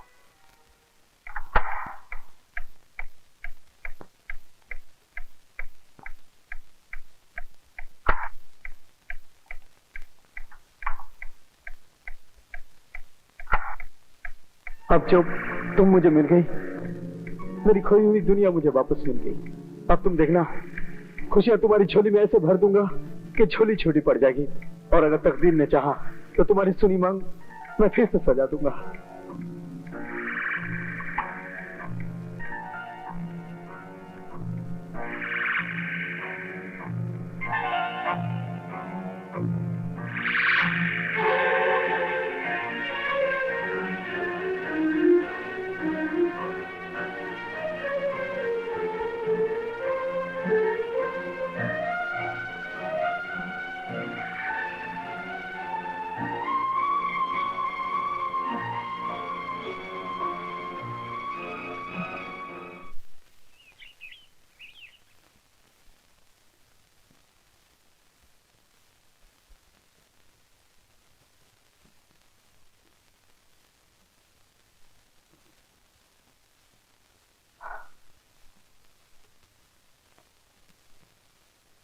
अच्छा हुआ कल रात को गाड़ी लेकर तुम खुद लौट आई।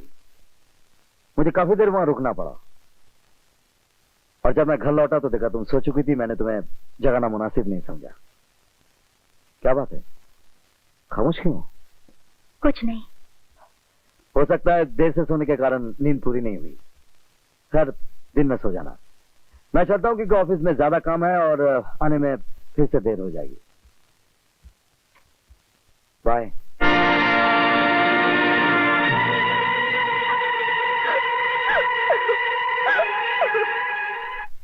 प्रणाम बाबूजी। अरे जीते रहो बेटे। मुझे कुछ पैसों की जरूरत थी अपने लिए। तो इसमें मुझे पूछने की क्या जरूरत है, तुम मालिक हो। कैसी बातें करते हैं आप? बैठो बैठो बैठो। अनिल बेटा, मुझे तुमसे कुछ बात करनी है। फरमाइए।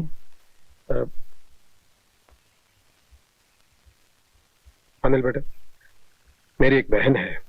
आपकी बहन? हाँ, मेरी सगी बहन। सुरेखा नाम है उसका।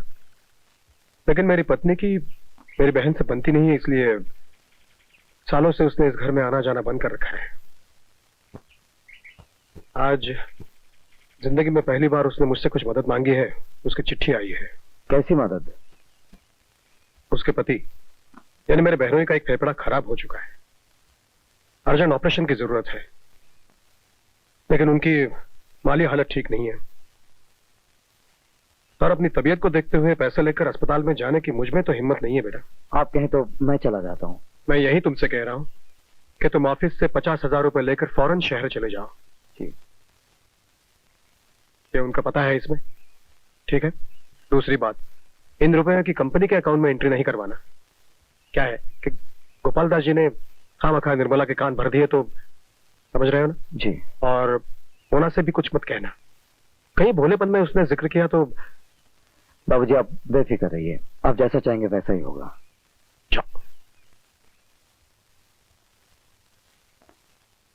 ये 50 और ये 5, 55, ये मैं तुम्हारे नाम पे लिख। नहीं, मेरे नाम पर नहीं लिखना। अरे? सिर्फ 5,000 मेरे नाम पर लिखना, और बाकी 50,000 कहाँ और कैसे एडजस्ट करना है साल के आखिर में बता दूंगा। अच्छा। 55,000? हाँ। क्या कह रहे हैं आप? 55,000। अभी देखिए, ये 5,000 उसने अपने नाम से निकाला। चलो ठीक है, समझ में आता है, लेकिन ये 50,000 अरे भाई किसको देना है, कहाँ देना है, ये तो ईश्वर ही जाने। और मालकिन प्यारे लाल से साथ में ये भी कहा है कि ये 50,000 अलग से लिख के रखना। साल के आखिर में बताऊंगा कि इसे कहाँ और कैसे एडजस्ट करना है। रुपया लेकर बिना किसी को बताए बताने कहाँ चलेगा? मालकिन ये मत समझिएगा कि मैं लगाई बुझाई कर रहा हूँ। अरे नहीं, मैं ईमान की बात कर रहा हूँ। बिल्कुल। देखिए, अनिल बाबू जवान है, गर्म खून है, और पहली बार इतना रुपया एक साथ देखा है। मैं तो कह रहा हूँ भगवान ने कहीं किसी के साथ कुछ उल्टा पुल्टा हो गया तो, समझ रही है ना आप? और मालकिन मालिक पर तो उन्होंने ऐसा जादू कर रखा है कि वो अनिल बाबू के खिलाफ एक लफ्ज भी सुनना गवारा नहीं करते। इसीलिए आपको चेतावनी दे रहा हूँ मालकिन, कहीं ऐसा ना हो कि सेठ जी से कह के अनिल बाबू सारी जायदाद अपने नाम करवा ले और आप लोग हाथ मलते रह जाए। बिल्कुल। बेटी, तुम्हारा और भैया का ये एहसान मैं अपनी आखिरी सांस तक नहीं भूलूंगी। भैया से कहना उन्होंने ये रुपये भेजकर मेरे सुहाग की रक्षा की है। अब ऐसा क्यों सोचती हैं बुआ जी कि मैं सिर्फ यहाँ पैसा देने आया था और देकर चला जाऊंगा? कल सुबह इनका ऑपरेशन है, जब तक ऑपरेशन नहीं हो जाता मैं यहाँ से नहीं जाऊंगा। मगर तुम्हें तकलीफ? आप मेरी फिक्र मत कीजिए, इसी शहर में मेरी बहन रहती है, रात वहां रहूंगा और ऑपरेशन के वक्त यहाँ हाजिर हो जाऊंगा। ठीक है।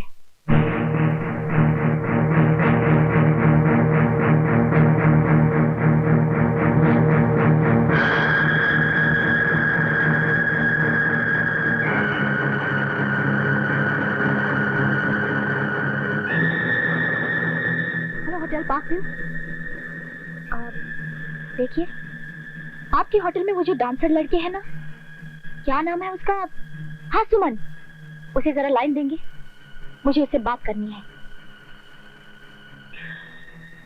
ओह, अब सुनिए, उसका एड्रेस होगा ना आपके पास? मुझे उससे अर्जेंट काम था।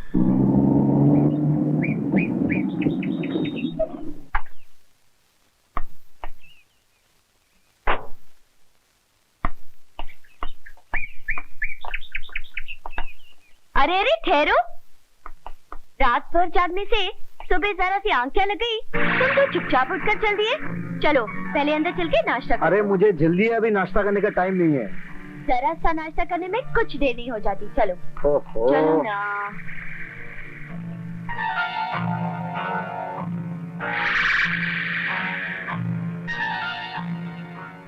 क्यों वकील साहब, आज अचानक आ गए?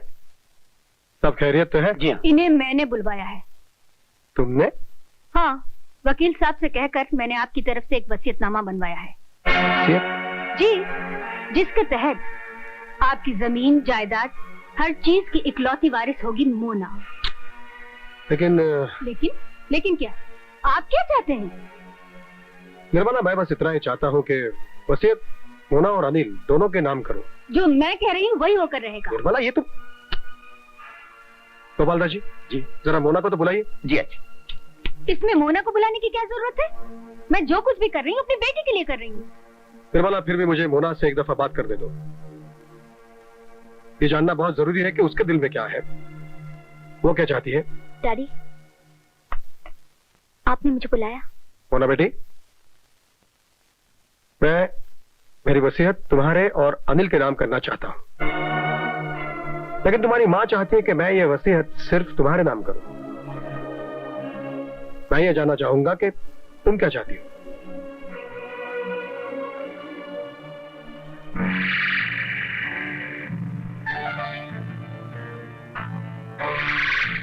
मोना बेटी, चुप क्यों हो? तुम्हारी क्या राय है? मैं तुम्हारा फैसला सुनना चाहता हूं।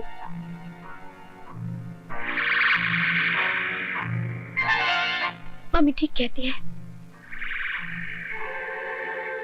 मोना। हाँ डैडी। मोना,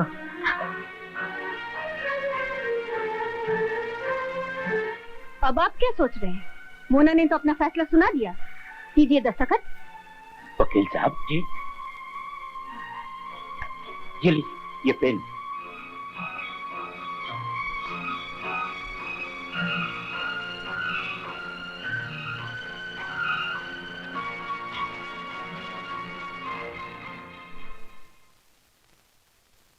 ठीक है ना मालकिन? जी। चलिए वकील साहब। चलिए, नमस्ते। नमस्ते।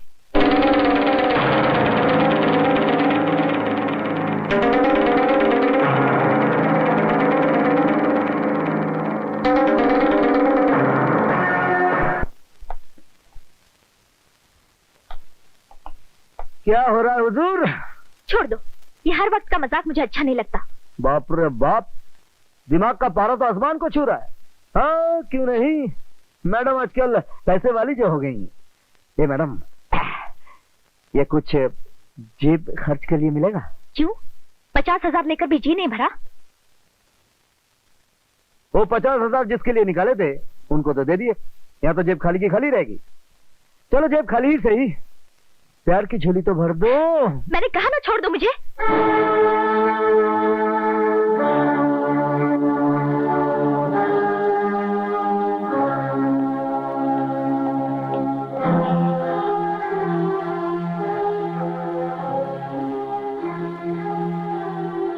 मोना बेटी। जी डैडी। जरा अंदर तो आओ।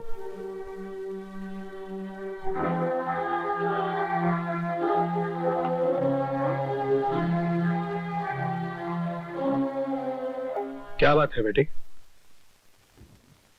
तुम्हारे और अनिल के बीच कोई झगड़ा हुआ है?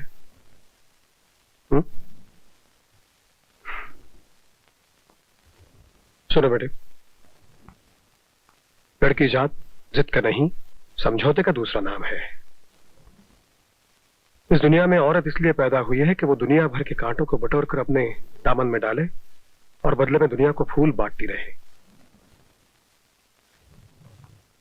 एक रेत की दीवार जैसा है यह संसार, जो स्त्री की पवित्रता और प्रेम के सहारे खड़ा है। अगर ये सहारा ही हट जाए तो ये दीवार रह जाएगी। और जहां तक अनिल की बात है, मेरी तजुर्बेकार आंखों ने परख कर उसे पसंद किया है। और सिर्फ मैंने ही क्यों, तुमने भी तो पसंद किया था। यही तो मेरे लिए सबसे बड़ी दुख की बात है। उन्हें मैंने ही पसंद किया था। मैंने देवता समझकर उनकी पूजा की थी। लेकिन क्या? बोलो बेटी, क्या बात है? डैडी, एक पत्नी अपने पति की हर ज्यादती बर्दाश्त कर सकती है, उसके हर दुख को सुख समझकर झेल सकती है, मगर अपने पति की जिंदगी में किसी दूसरी औरत का साया भी पड़ जाए तो वो कभी बर्दाश्त नहीं कर सकती। दूसरी औरत? तुम क्या कह रही हो? हाँ, उन्होंने होटल में नाचने वाली एक मामूली औरत के साथ ताल्लुकात पैदा कर लिए हैं। सारी सारी रात उसके घर में रहकर गुजारते हैं। नहीं मोना बेटी, ये नहीं हो सकता, ये झूठ है। ये सच है, क्योंकि ये सारा मंजर मैंने अपनी आंखों से देखा है। मैंने उन्हें उस लड़की को गले लगाते हुए देखा है। मैंने खुद अपनी आंखों से उन्हें उसके घर से निकलते हुए देखा। नहीं मोना। बस डैडी, मैंने जो देखा है, सुना है, उसके बाद अनिल की शराफत के बारे में मैं आपसे कुछ नहीं सुनना चाहती। मोना, मोना तुम्हें हकीकत। ऐसे फरीबी इंसान के साथ मैं एक दिन भी नहीं गुजार सकूंगी। इसलिए मैंने फैसला किया है कि अदालत में अपील करके मैं उनसे तलाक ले लूंगी। मोना! डैडी, डैडी, डैडी क्या हुआ?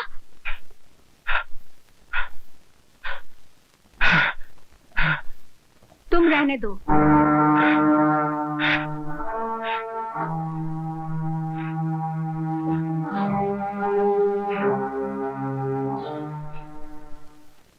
मैंने फैमिली डॉक्टर होने के नाते आप लोगों को ताकीद की थी, इन्हें हर किस्म की परेशानी और सदमे से दूर रखें। लेकिन ऐसा लगता है कि जैसे आप लोगों ने लापरवाही बरती, जिसकी वजह से इन्हें गहरा सदमा पहुंचा, जिसके कारण उन पर जबरदस्त पैरालिसिस का अटैक हुआ। अब तो ऐसा लगता है कि सेठ जी सिर्फ सुन सकते हैं, आंखों से देख सकते हैं, पर जुबान से बोल नहीं सकते। डॉक्टर साहब, प्यारे ठीक तो हो जाएंगे ना? कुछ नहीं कहा जा सकता। हो सकता है कि जिस सदमे के कारण उन्हें अटैक हुआ है, किसी बेहद खुशी के कारण वो अच्छे भी हो जाएं। बाकी और कुछ कहना हमारे बस के बाहर है। सिर्फ उनकी देखभाल जो है आप लोगों को बहुत रेगुलर करनी होगी। आप बिल्कुल चिंता मत कीजिए डॉक्टर साहब। आज के बाद हम माँ बेटी के सिवा और किसी भी तीसरे व्यक्ति को उनके पास जाने की इजाजत नहीं रहेगी। अच्छा तो ठीक है, हम चलते हैं। जी।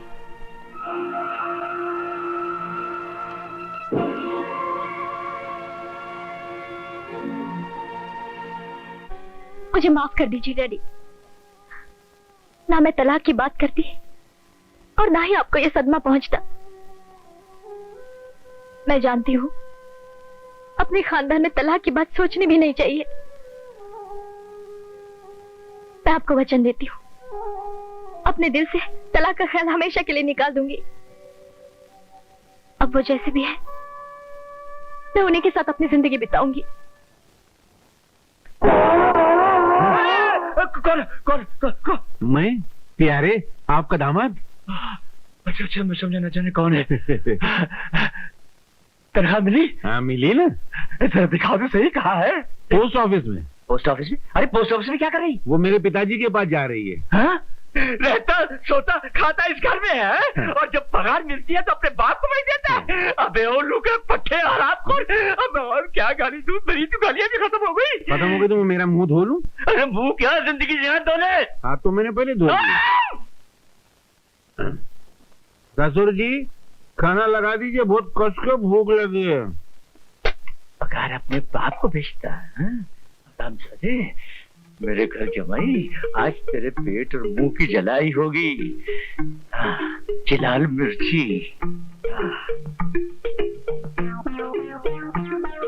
हरी मिर्ची।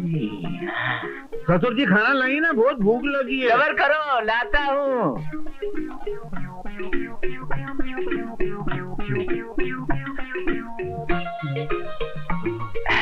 ये ससुर जी,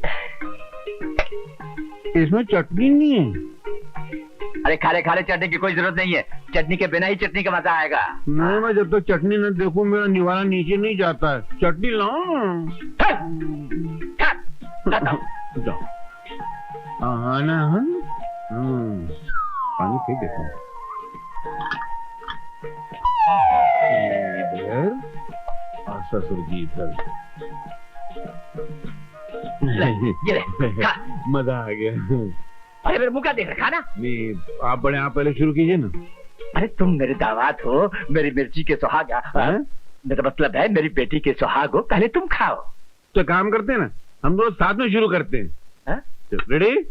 3, 2, 1 टूट पड़ो।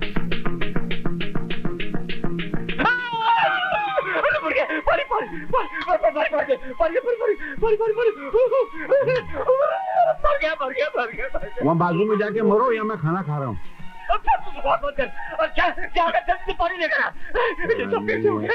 ठीक है, मैं पानी गिरा के आता हूँ, नहीं लेके आता हूँ। अरे जल्दी गायब।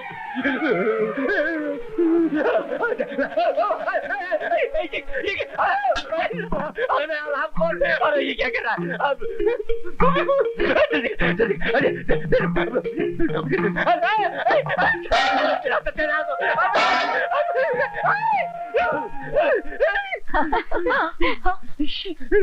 ससुर जी, आप एक बात का फैसला कर लीजिए, आप चाहते क्या हैं? आप उड़ के गिरना चाहते हैं या मुझे मारना चाहते हैं? बोलो तो नहीं। अरे प्यारे, ये सब क्या हो रहा है? नहीं, खाना खाते खाते ससुर जी के मुंह में अचानक आग लग गई। मैं 1 घंटे से फायर ब्रिगेड वालों की तरह इनके मुंह में पानी मार रहा हूँ, मगर इनके शरीर की बिल्डिंग की आग बुझती है।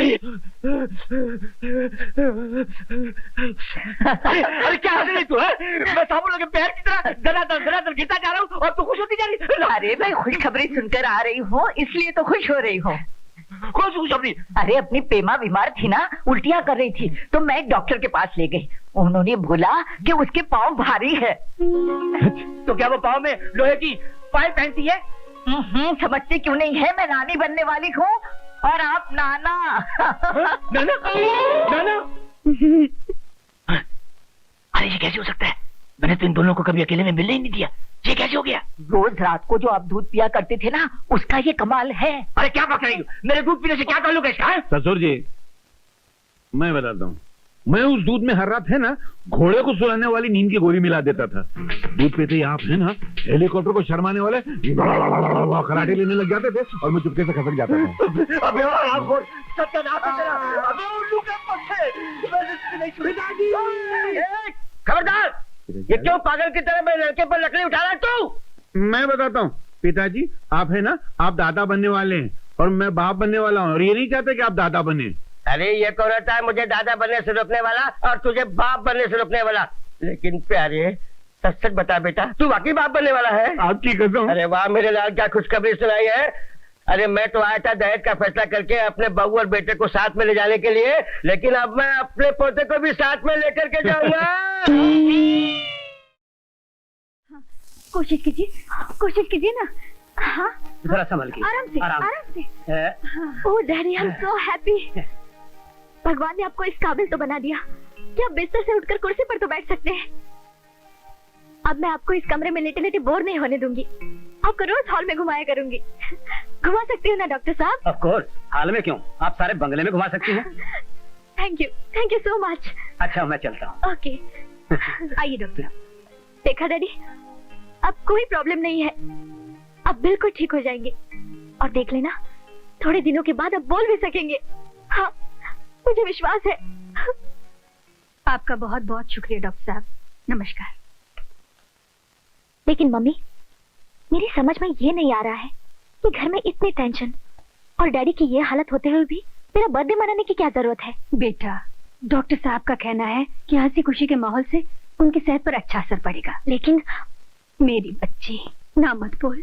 उनकी सेहत के लिए, उनकी खातिर मान जा। Okay mummy.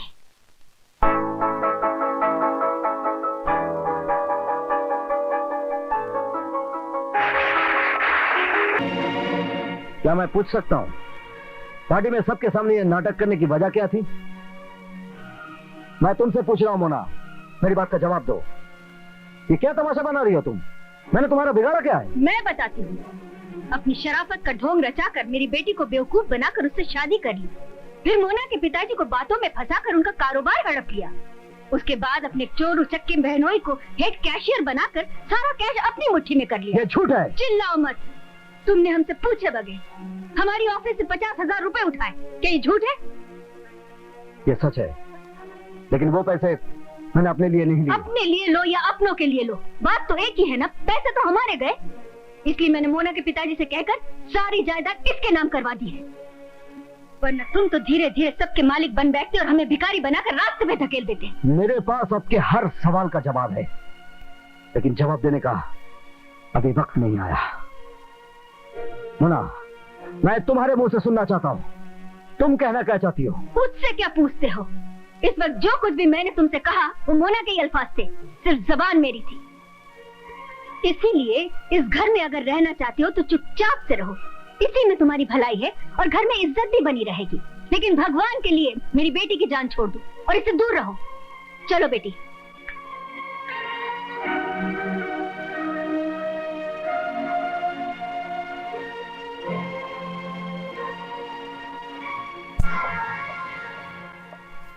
बहुत सह लिया बाबूजी। एक इंसान के बस में जितनी भी सहन शक्ति होती है उससे भी ज्यादा सह लिया। पार्टी में जो कुछ भी हुआ वो तो आपने अपनी आंखों से देख लिया, लेकिन उसके बाद जो हुआ, अगर आप वो देखते तो कहते क्या नहीं, मत रहो यहाँ, चले जाओ यहाँ से।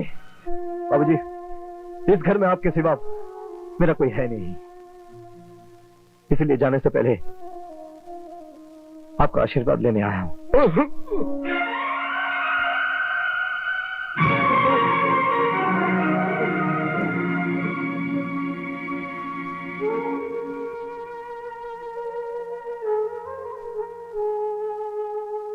मुझे जाने दीजिए बाबूजी, मुझे जाने दीजिए।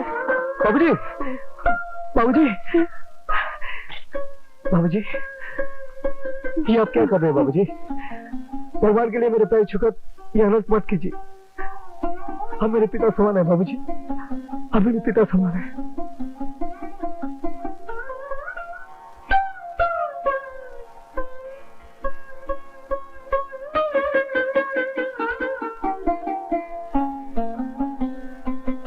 तुम जैसे बेटे को पाने के लिए ये मामूली दौलत ही क्या, मैं 100 जन्म कुर्बान करने के लिए तैयार हूं।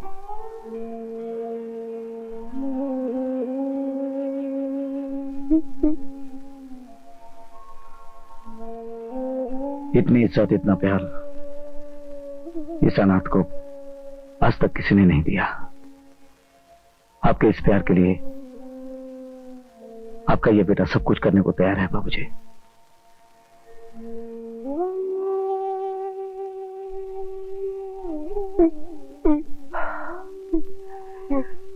मुझे माफ कर दीजिए बाबूजी, मुझे माफ कर दीजिए। मैं अपना वचन भूल गया था।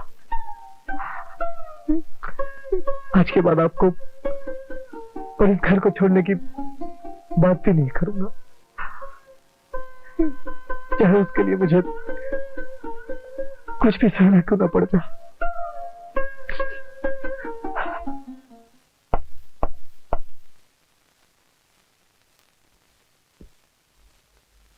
ये सब क्या हो गया? आप फिर से असिस्टेंट की कुर्सी पर और ये हेड कैशियर की कुर्सी पर? चलता है यार, ये तो दुनिया का उसूल है, कभी सामान गधे के ऊपर, कभी गधा सामान के ऊपर। लेकिन ये सब करने का हुक्म किसने दिया? अनिल बाबू, ये सब हमसे क्या पूछ रहे हैं? ये सब तो मैनेजर साहब के हुक्म से हो रहा है। ऐसी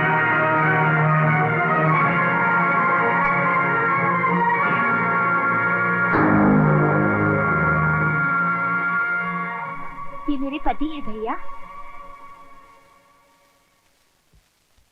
अनिल बाबू, ये मेरा बेटा रमेश। रमेश, ये है सेठ जी के दामाद अनिल कुमार जी। आपसे मिलकर बहुत खुशी हुई। सेम हियर, बैठिए। Thank you. Anil Babu, Mona ma'am साहब ने इसे मेरी कुर्सी पर बिठा दिया है और क्या? और बड़े अफसोस के साथ कहना पड़ रहा है कि मुझे आपकी कुर्सी पर बिठा दिया है। मिस्टर अनिल, मुझे आपके बारे में सब कुछ बता दिया गया है। सब कुछ का मतलब? मतलब यह कि सिगरेट आप नहीं पीते, पान आप नहीं खाते, जुआ आप नहीं खेलते, यानी कि आपकी जिंदगी में कोई गलत पपलू है ही नहीं। गाड़ी, कपड़ा वपड़ा ये सब तुमको घर से मिल जाता है, खाना भी मिल जाता है, तो मेरे ख्याल से पैसे की तुम्हें कोई जरूरत है ही नहीं। फिर भी हाँ, तुम्हारे लिए 300 रुपया महीना सैंक्शन किया है, तो महीने की हर पहली तारीख को तुम हेड कैशियर से कलेक्ट कर सकते हो। शुक्रिया, मुझे इस मेहरबानी की जरूरत नहीं है। वैसे अगर आप बुरा ना माने तो एक बात पूछूं? एक क्यों, 2-4 पूछिए ना। यहाँ आने से पहले आप अपनी फैमिली का खर्च कैसे चलाते थे? फैमिली? अरे अपनी जिंदगी में फैमिली का पपलू ही नहीं है। जब शादी नहीं हुई तो फैमिली कहां से होगी? अच्छा, मैं समझा आप शादीशुदा हैं। नहीं, मेरी शादी कहां हुई है। हाँ, अगर आपकी नजर में कोई अच्छा पपलू, अरे यार ये मेरे पीछे पपलू का मतलब है कोई अच्छी लड़की हो तो मुझे जरूर बताइएगा। लेकिन मेरी 2 शर्तें हैं। एक तो मैं दहेज के सख्त खिलाफ हूं और दूसरी घर जमाई बनना मुझे बिल्कुल पसंद नहीं है। बुरा मत मानिए अनिल बाबू, मेरा बेटा शुरू से ही उसूलों का पाबंद है। दूसरों की दौलत पे हाथ साफ करना उसे बिल्कुल पसंद नहीं। मतलब आपका बेटा आप पर नहीं गया?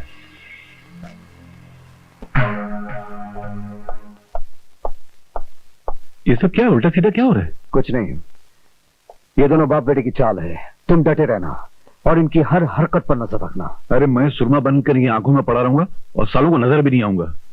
मगर एक बात बताओ, ये तुम्हारे और मोना के बीच में क्या प्रॉब्लम पैदा हो गई है? बताओ ना, मुझसे क्या छुपाता? ये भी इन दोनों की चाल है। क्यों, इसमें इनका क्या फायदा है? दरअसल रमेश सुमन का पति है। सुमन? सुमन जिंदा है? कहाँ? आइए बताता हूँ।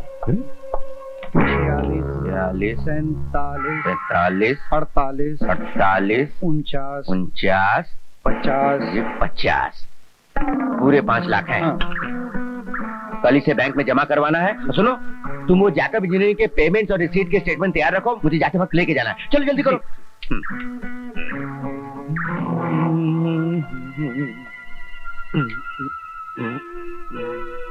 अरे ठहरिए ठहरिए बाबूजी। पपलू, आप क्यों तकलीफ करते हैं? अपने श्रवण कुमार को भी तो मौका दीजिए। ठीक है, यहाँ ठीक है। यहाँ से। मुझे जरा जल्दी है, मैं जाता हूँ। खाना खा लिया? खा लिया। 5 लाख का पपलू।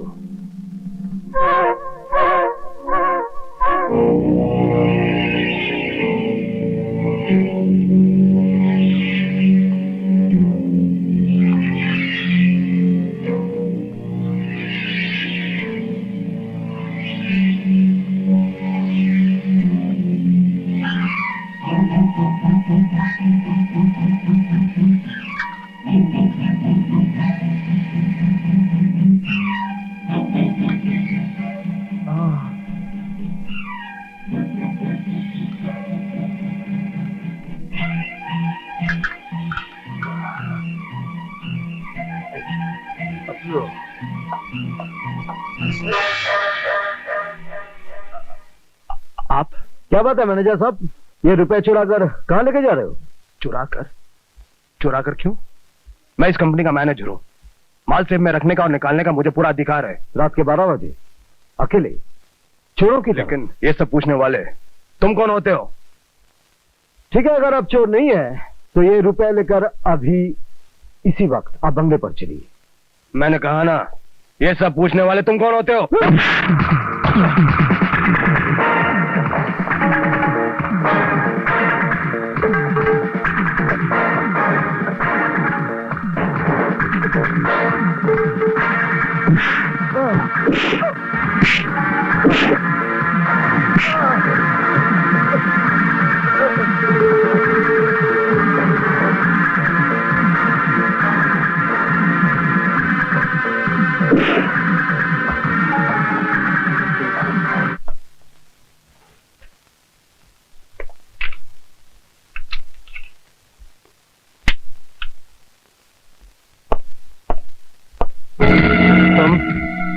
तुम यहाँ क्या कर रहे हो? तुम्हें कुछ दिखाना चाहता हूँ। वो मैं बाद में देख लूंगा। पहले वो 5 लाख रुपए निकालो, वरना कंपनी के सेफ से 5 लाख रुपए चुराने के इल्जाम में हवालात की हवा खाने के लिए तैयार हो जाओ। हवालात की हवा किसे खानी है, ये जानने के लिए ये देख लो।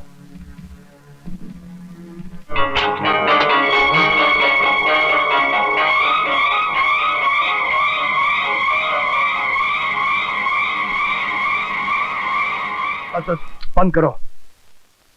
ये किसने उतारा? किसी ने भी उतारा? उतार लिया। अब बोलो, क्या इरादा है? मैं क्या बोलूंगा, अब तो तुम बोलोगे। 5 लाख हजम करने के बाद अब तुम मुझसे और क्या चाहते हो? मैं तुम्हें एक नेक और शरीफ इंसान बनाना चाहता हूं। बस इतनी सी बात? तो समझ लो मैं 100% नेक और शरीफ आदमी बन गया। तो बताओ सुमन तुम्हारी कौन है? सुमन? कौन सुमन? वो मेरी धर्मपत्नी है। तो जाओ अभी और इसी वक्त सुमन को यहां लेकर आओ। हाँ, ले आता हूं। अभी जाकर शर्त उसे यहां ले आता हूं। एक बात याद रखना, सुमन को पत्नी का दर्जा देकर मान सम्मान के साथ इस घर में रखोगे और ईमानदारी के साथ कंपनी की नौकरी करोगे, वरना। हाँ, समझ गया, सब समझ गया। कितना समझ गया ये तो वक्त ही बताएगा। मैं तुम्हारी हर हरकत पर नजर रखूंगा। साला पपलू नजर रखेगा। सुमन को तो लेकर आऊंगा, लेकिन उसके बाद ना सुमन रहेगी ना साला तू। हे भगवान, 5 लाख की चोरी? लेकिन ये किसका काम हो सकता है? मालकिन, 5 लाख सेफ में होने की बात बस हम तीनों को ही मालूम थी, इसलिए या तो चोर मैं हो सकता हूँ, या लखपतिया, या फिर अनिल बाबू। अच्छा, तो फिर ये काम अनिल का ही हो सकता है। हो सकता है मालकिन, आपने उन्हें हटाकर गोपाल दास जी को उनकी कुर्सी पर बिठा दिया, इसलिए गोपाल दास जी को बदनाम करने के लिए अनिल बाबू ने पैसे उड़ा लिए। ये भी हो सकता है। गोपाल दास जी, आप फौरन पुलिस को खबर कीजिए और अनिल को गिरफ्तार करवाइए। नहीं मम्मी, इससे पूरे परिवार की बदनामी होगी और फिर डैडी से भी ये बात छुपाना बहुत मुश्किल होगा। उनकी हालत अभी अभी ठीक होती जा रही है, वो वापस इतना बड़ा सदमा बर्दाश्त नहीं कर सकेंगे। बात तो तू सही कर रही है। उफ, जमाई क्या मिला, सारी जिंदगी का रोग लग गया। कितनी अच्छी साड़ी थी, सोचा था मैं एक अपने लिए भी ले लूं। ऐसी बातें करे मगर क्या है भाई? अरे भाभी,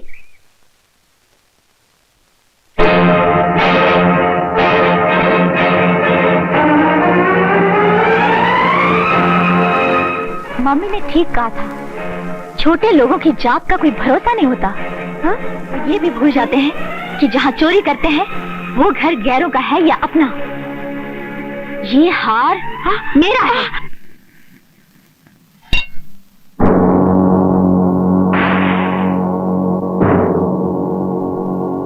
नेकलेस मिल गया। कहाँ से मिल गया?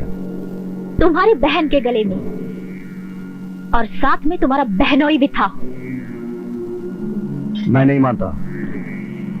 तुम तो ये भी नहीं मानोगे कि तुमने खुद हमारी ऑफिस से 5 लाख रुपए चुराए। अगर मैं चाहती तो पुलिस में रिपोर्ट करके तुम सबको हवालात में बंद करवा सकती थी, मगर अपने खानदान की इज्जत का ख्याल आ गया। अच्छा किया। अगर तुम्हें रुपयों की इतनी जरूरत थी तो मुझसे कहते, मैं तुम्हें दे देती। चोरी करने की क्या जरूरत थी? मोना, देखो मोना, पति पत्नी के रिश्ते की बुनियाद एक दूसरे के प्रति विश्वास पर होती है। उस विश्वास को विश्वासघात में तुमने बदला है। क्या मतलब?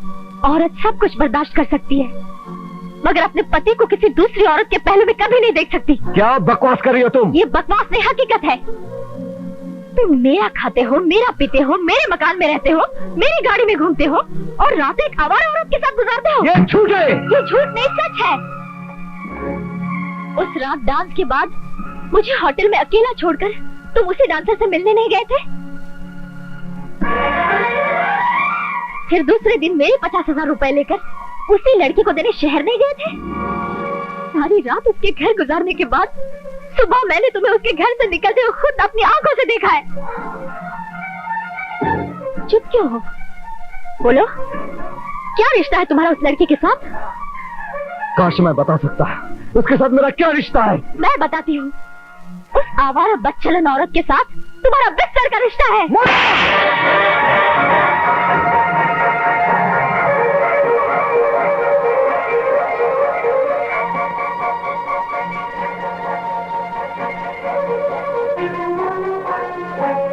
तुम्हारी ये मजाल कि तुमने मेरी बेटी पर हाथ उठाया।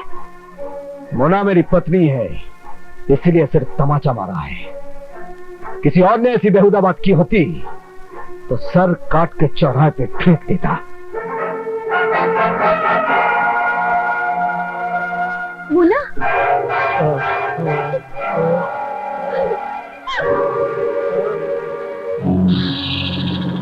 रमेश बेटा, अब इसका कुछ ना कुछ इंतजाम करना ही पड़ेगा। आपका हुक्म सर आंखों पर। अब देखिए मैं कैसा पपलू चलाता हूँ। आप एक काम कीजिए, आप जरा मोना को शांत कीजिए। हाँ। जाइए जाइए जाइए। हाँ। पपलू उठे। मैं हूँ आपके पुराने वफादार खादिम गोपाल दास का बेटा रमेश। आपकी कंपनी का जनरल मैनेजर भी मैं ही हूँ। मालकिन के हुक्म के मुताबिक गुंडों के जरिए मैं आपके दामाद को ठिकाने लगाने जा रहा हूँ इधर, और उसके बाद भगवान की कृपा से आपकी बेटी मोना विधवा हो जाएगी और फिर मैं उससे शादी कर लूंगा। और अगर वो मोना ना मानी तो आपको और मालकिन को खत्म करने की धमकी देकर मैं उस बेचारी को मना लूंगा। इसको कहते हैं पपलू चलाना। ससुर जी, इमोशनल ब्लैकमेल। रमेश, ठीक है, तुम क्या कहते? जी, आपको मालूम नहीं, वो खुद मुझे यहाँ लेकर आए हैं। अच्छा अच्छा, मैं कसम खाकर कहता हूँ कि हार बेचने वाले का नाम, पता, चेहरा मुझे कुछ याद नहीं आ रहा। अच्छा, 10 साल पहले अगर आपसे कोई 5 पैसा लेकर जाए ना, उसका नाम, उसका पता, उसके पूरे खानदान का एड्रेस याद रहता है आपको। और इतना कीमती हार कौन बेच के गया वो याद नहीं है आपको? अरे किसको सीढ़ी लगा रहे हैं आप? अपनी बुद्धि पर थोड़ा जोर दीजिए और याद करने की कोशिश कीजिए। आपकी निर्दोष बेटी और दामाद पर चोरी का इल्जाम लगाया गया है। तो मैं समझता हूँ, सब कुछ समझता हूँ, लेकिन लाख कोशिश करने पर भी मुझे कुछ याद नहीं आ रहा है। मगर समझी जी, आप चोरी का माल खरीदते क्यों हैं? ओहो, अगर मुझे ये पता होता कि ये चोरी का माल है तो मैं जानबूझकर ये सौदा करता ही क्यों? मामा जी, आपने इस हार का सौदा जानबूझकर नहीं किया, लेकिन मेरी बहन सुमन का सौदा तो आपने जानबूझकर किया था ना।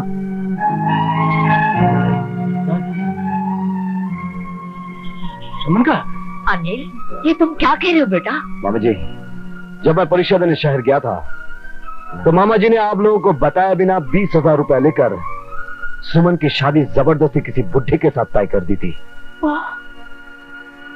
लेकिन सुमन अपनी जान छुड़ाकर भागी और नदी में कूदकर आत्महत्या कर गई। बताइए मामा जी, ये सच है या झूठ? मैं आपसे पूछ रहा हूं, बताइए ये सच है या झूठ? ये सच है। लेकिन बेटा, ये सब तुमको किसने बताया? सुमन ने मुझे सब कुछ बता दिया है। तो सुमन बहन जिंदा है? जी, आपके पिताजी ने तो मारने की पूरी कोशिश की थी, मगर भगवान ने बचा लिया। कहाँ है वो? वक्त आने पर सब कुछ पता चल जाएगा। पिताजी, आप लालची और कंजूस थे ये तो पता था, लेकिन आप इतने बड़े। अरे आपको तो पिताजी कहने में मुझे शर्म आ रही है। मैंने ऐसा घिनौना पाप किया है कि मैं इस दुनिया में किसी को मुंह दिखाने के काबिल नहीं रहा। मैंने पैसों को सिर्फ अपना समझा है, अपनों को अपना कभी नहीं समझा। कुछ जैसे गंदे आदमी का डूबकर मर जाना ही अच्छा है। रुक जाइए मामा जी। छोड़ दो छोड़ दो मुझे जिंदा रहने का कोई अधिकार नहीं है। मामा जी, छोड़ दो। मामा जी। अरे मैं लेकर आता हूँ।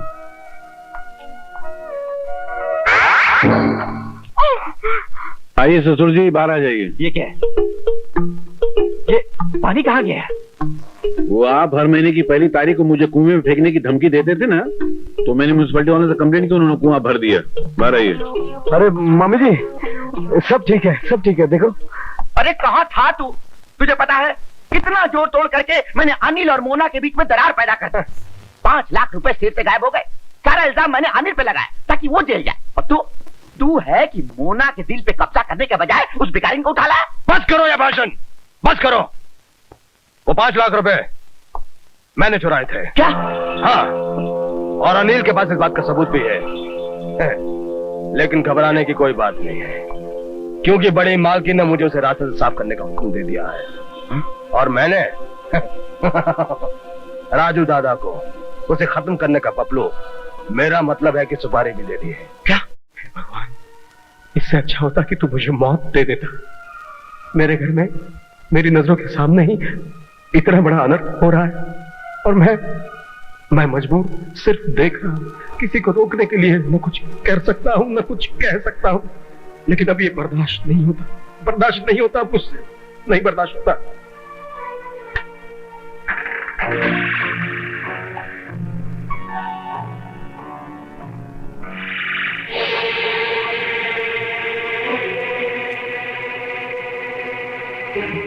कौन हो तुम? किससे मिलना है? बेशर्म औरत, तेरी इतनी हिम्मत कि तू यहाँ तक चली आई? लेकिन ये है कौन? ये वो औरत है जो होटलों में अपने जिस्म की गंदी नुमाइश करती है। ये आप क्या कह रही है? तो जैसी औरत को औरत कहना औरत जात का अपमान करने के बराबर है। बेशर्म नीच औरत, तेरी इतनी हिम्मत कि तू सच धज के उनसे मिलने यहाँ तक चली आई? देखिए, आप मेरी असलियत नहीं जानती। तेरी असलियत तो मैं अच्छी तरह जानती हूँ। बेहया, तू वो जहरीली नागिन है जिसने मेरे पति को फंसाकर मेरी खुशियों को डस लिया है। कमीनी! भाभी!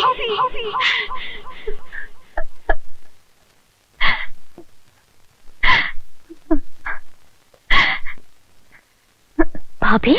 हाँ भाभी, अनिल मेरा भाई है, सगा भाई, और तुम मेरी भाभी हो। भाई बहन के रिश्ते को इतनी गंदी गाली मत दो। तो फिर उन्होंने मुझे ये बात बताई क्यों नहीं? इसलिए कि मैंने उन्हें कसम दी थी, क्योंकि मैं होटलों में नाचती थी। इसे भैया की इज्जत को दाग लग सकता था, उनका सर दुनिया के सामने झुक सकता था। और आज रक्षाबंधन है और मैं भैया को सिर्फ राखी बांधने आई थी। ये देखिए। मुझे माफ कर दो सुमन,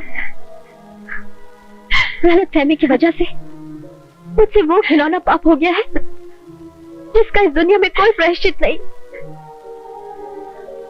मैंने भाई बहन के पवित्र संबंध को ऐसी गंदी नजर से देखा है कि मैं तुम दोनों से माफी मांगने के काबिल भी नहीं रही। मुझे माफ कर दो। नहीं भाभी। भैया, तू क्या काम है? हम जानते हैं भाभी कि आपको हमारे यहाँ आना एक नजर नहीं भाता, इसलिए हम लोगों ने आना ही बंद कर दिया। मगर आज अगर हम ना आते तो हमसे ज्यादा एहसान फरामोश और कोई नहीं होता। क्या मतलब है तुम्हारा? एक औरत के लिए उसका सुहाग ही सबसे बड़ी दौलत होती है। मेरे पति बहुत सख्त बीमार थे, इनके बचने की कोई उम्मीद नहीं थी। भैया ने इनके फेफड़ों के ऑपरेशन के लिए अपने दामाद अनिल के हाथों 50,000 रुपये भेजे और भगवान ने मेरा सुहाग बचा लिया। तो अनिल वो 50,000 रुपए आपके लिए ले गए थे?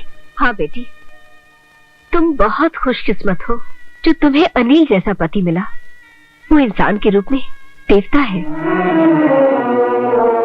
हे भगवान, बात क्या थी और मैं शक की शिकार उन्हें क्या क्या कह बैठी। भगवान मुझे कभी माफ नहीं करेंगे। अरे चना, अबे चना तो दूंगा एक अभी। मोना बहन, यहाँ आइए, आइए, सुनिए कहानी। देखिए कैसे खानदानी चोर पाल रखे हैं आपने। वो हार किसने चुराया था? जी मैंने। फिर? मगर वो हार मुझसे गोपाल दास जी ने ले लिया था। सुन लिया? उनके बाजू में कौन खड़ा था? नाम बोल उसका। उनके बेटे रमेश बाबू। क्या? सुमन बिटिया, तो क्या वो यहाँ काम करते हैं? सुमन, शुक्र है बहन तुम मिल गई। लेकिन तुम रमेश को कैसे जानती हो? वो मेरे पति हैं। क्या? हाँ भाभी। चले चोर लखपतिया, आगे की कहानी सुना तो अपनी घटिया जमानी। चल बोल। गोपाल दास जी ने वो हार मुझे बेचने के लिए दिया, जिससे मैंने साधु राम जी के यहाँ 20,000 में बेच दिया और पैसे लाकर गोपाल दास जी को दे दिए। हाँ, मैं तो भूल ही गया था कि वो हार मैंने कहां से खरीदा है। लेकिन आज जब मैं प्यारे से मिलने के लिए आपके ऑफिस गया तो वहां मुझे ये कमबख्त चोर लखपति नजर आया और मैं इसे घसीटता हूं यहाँ लिया। लेकिन देखने में तो दोनों बाप बेटे भले लगते थे। भले? वो भले नहीं है, शैतान के कुत्ते के पिल्ले हैं। और खासकर वो रमेश साहब है ना, वो हरामी पने में अपने बाप के भी बाप हैं। आपके ऑफिस से 5 लाख रुपए चुरा के वो भाग रहा था। अनिल साहब ने उसको पकड़ा, सारे पैसे छीन लिए वो इस बैग में, और साथ में वो वीडियो कैसेट भी है जिसमें उनकी चोरी की दास्तान छपी हुई है।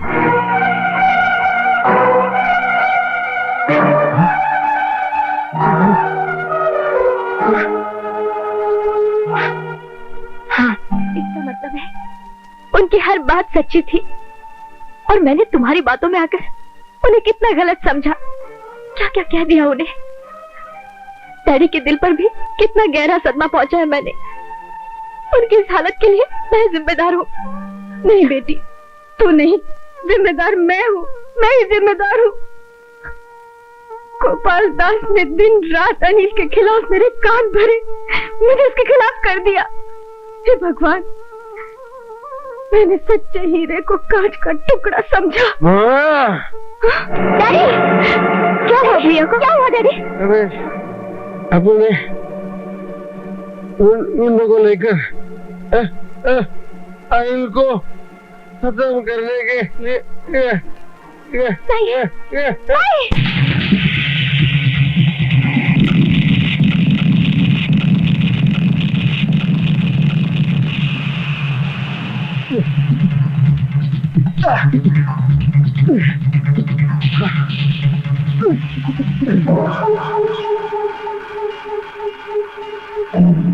पपलू,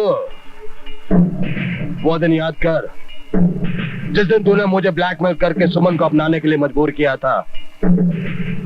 उस दिन तू शेर था, लेकिन आज मैं बब्बर शेर हूं। इसकी एक गोली चलेगी, तेरे बदन से खून बहेगा और फिर उस खून में मोना की मांग का सिंदूर बहेगा। उसके बाद मैं मोना की उजड़ी मांग में अपना सिंदूर भर दूंगा। हरामखोर, तो शादीशुदा है, सुमन तेरी पत्नी है। पपलू पपलू, लगता है कि इसे सुमन के साथ बहुत प्यार है। एक काम करता हूँ, जहां मैं तेरे को भेज रहा हूँ ना, सुमन को भी वहीं भेज देता हूँ। तू उसकी मांग में अपना सिंदूर भर देना।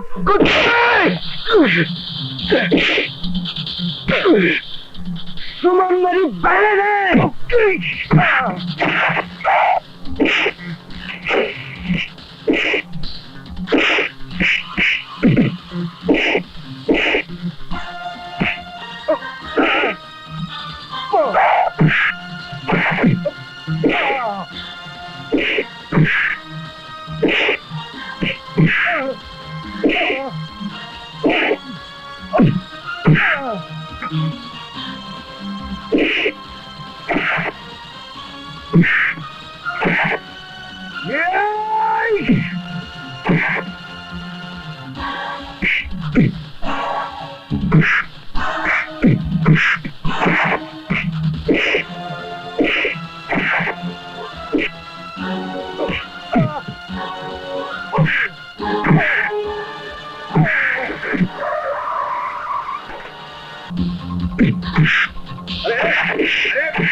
अरे ठहरा, अरे रुको, अरे ठहरा, अरे ठहरा।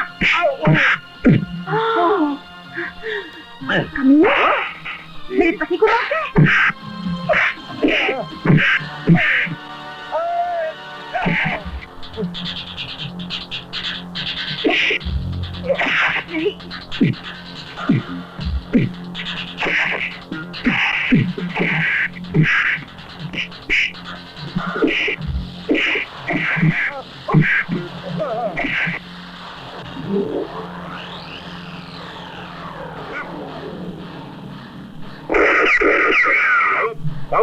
नहीं तो पैर में मार दूंगा।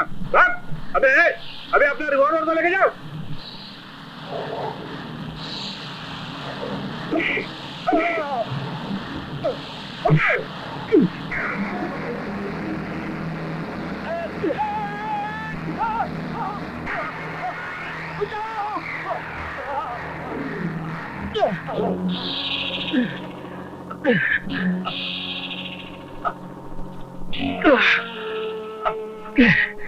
मुझे बचा लो, घबराओ मत, मैं तुम पर आज भी नहीं आने दूंगा। तुम मेरी बहन का सुहाग हो।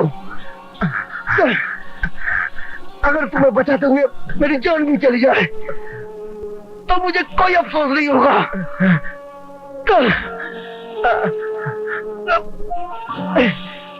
ऊपर आने की कोशिश करो।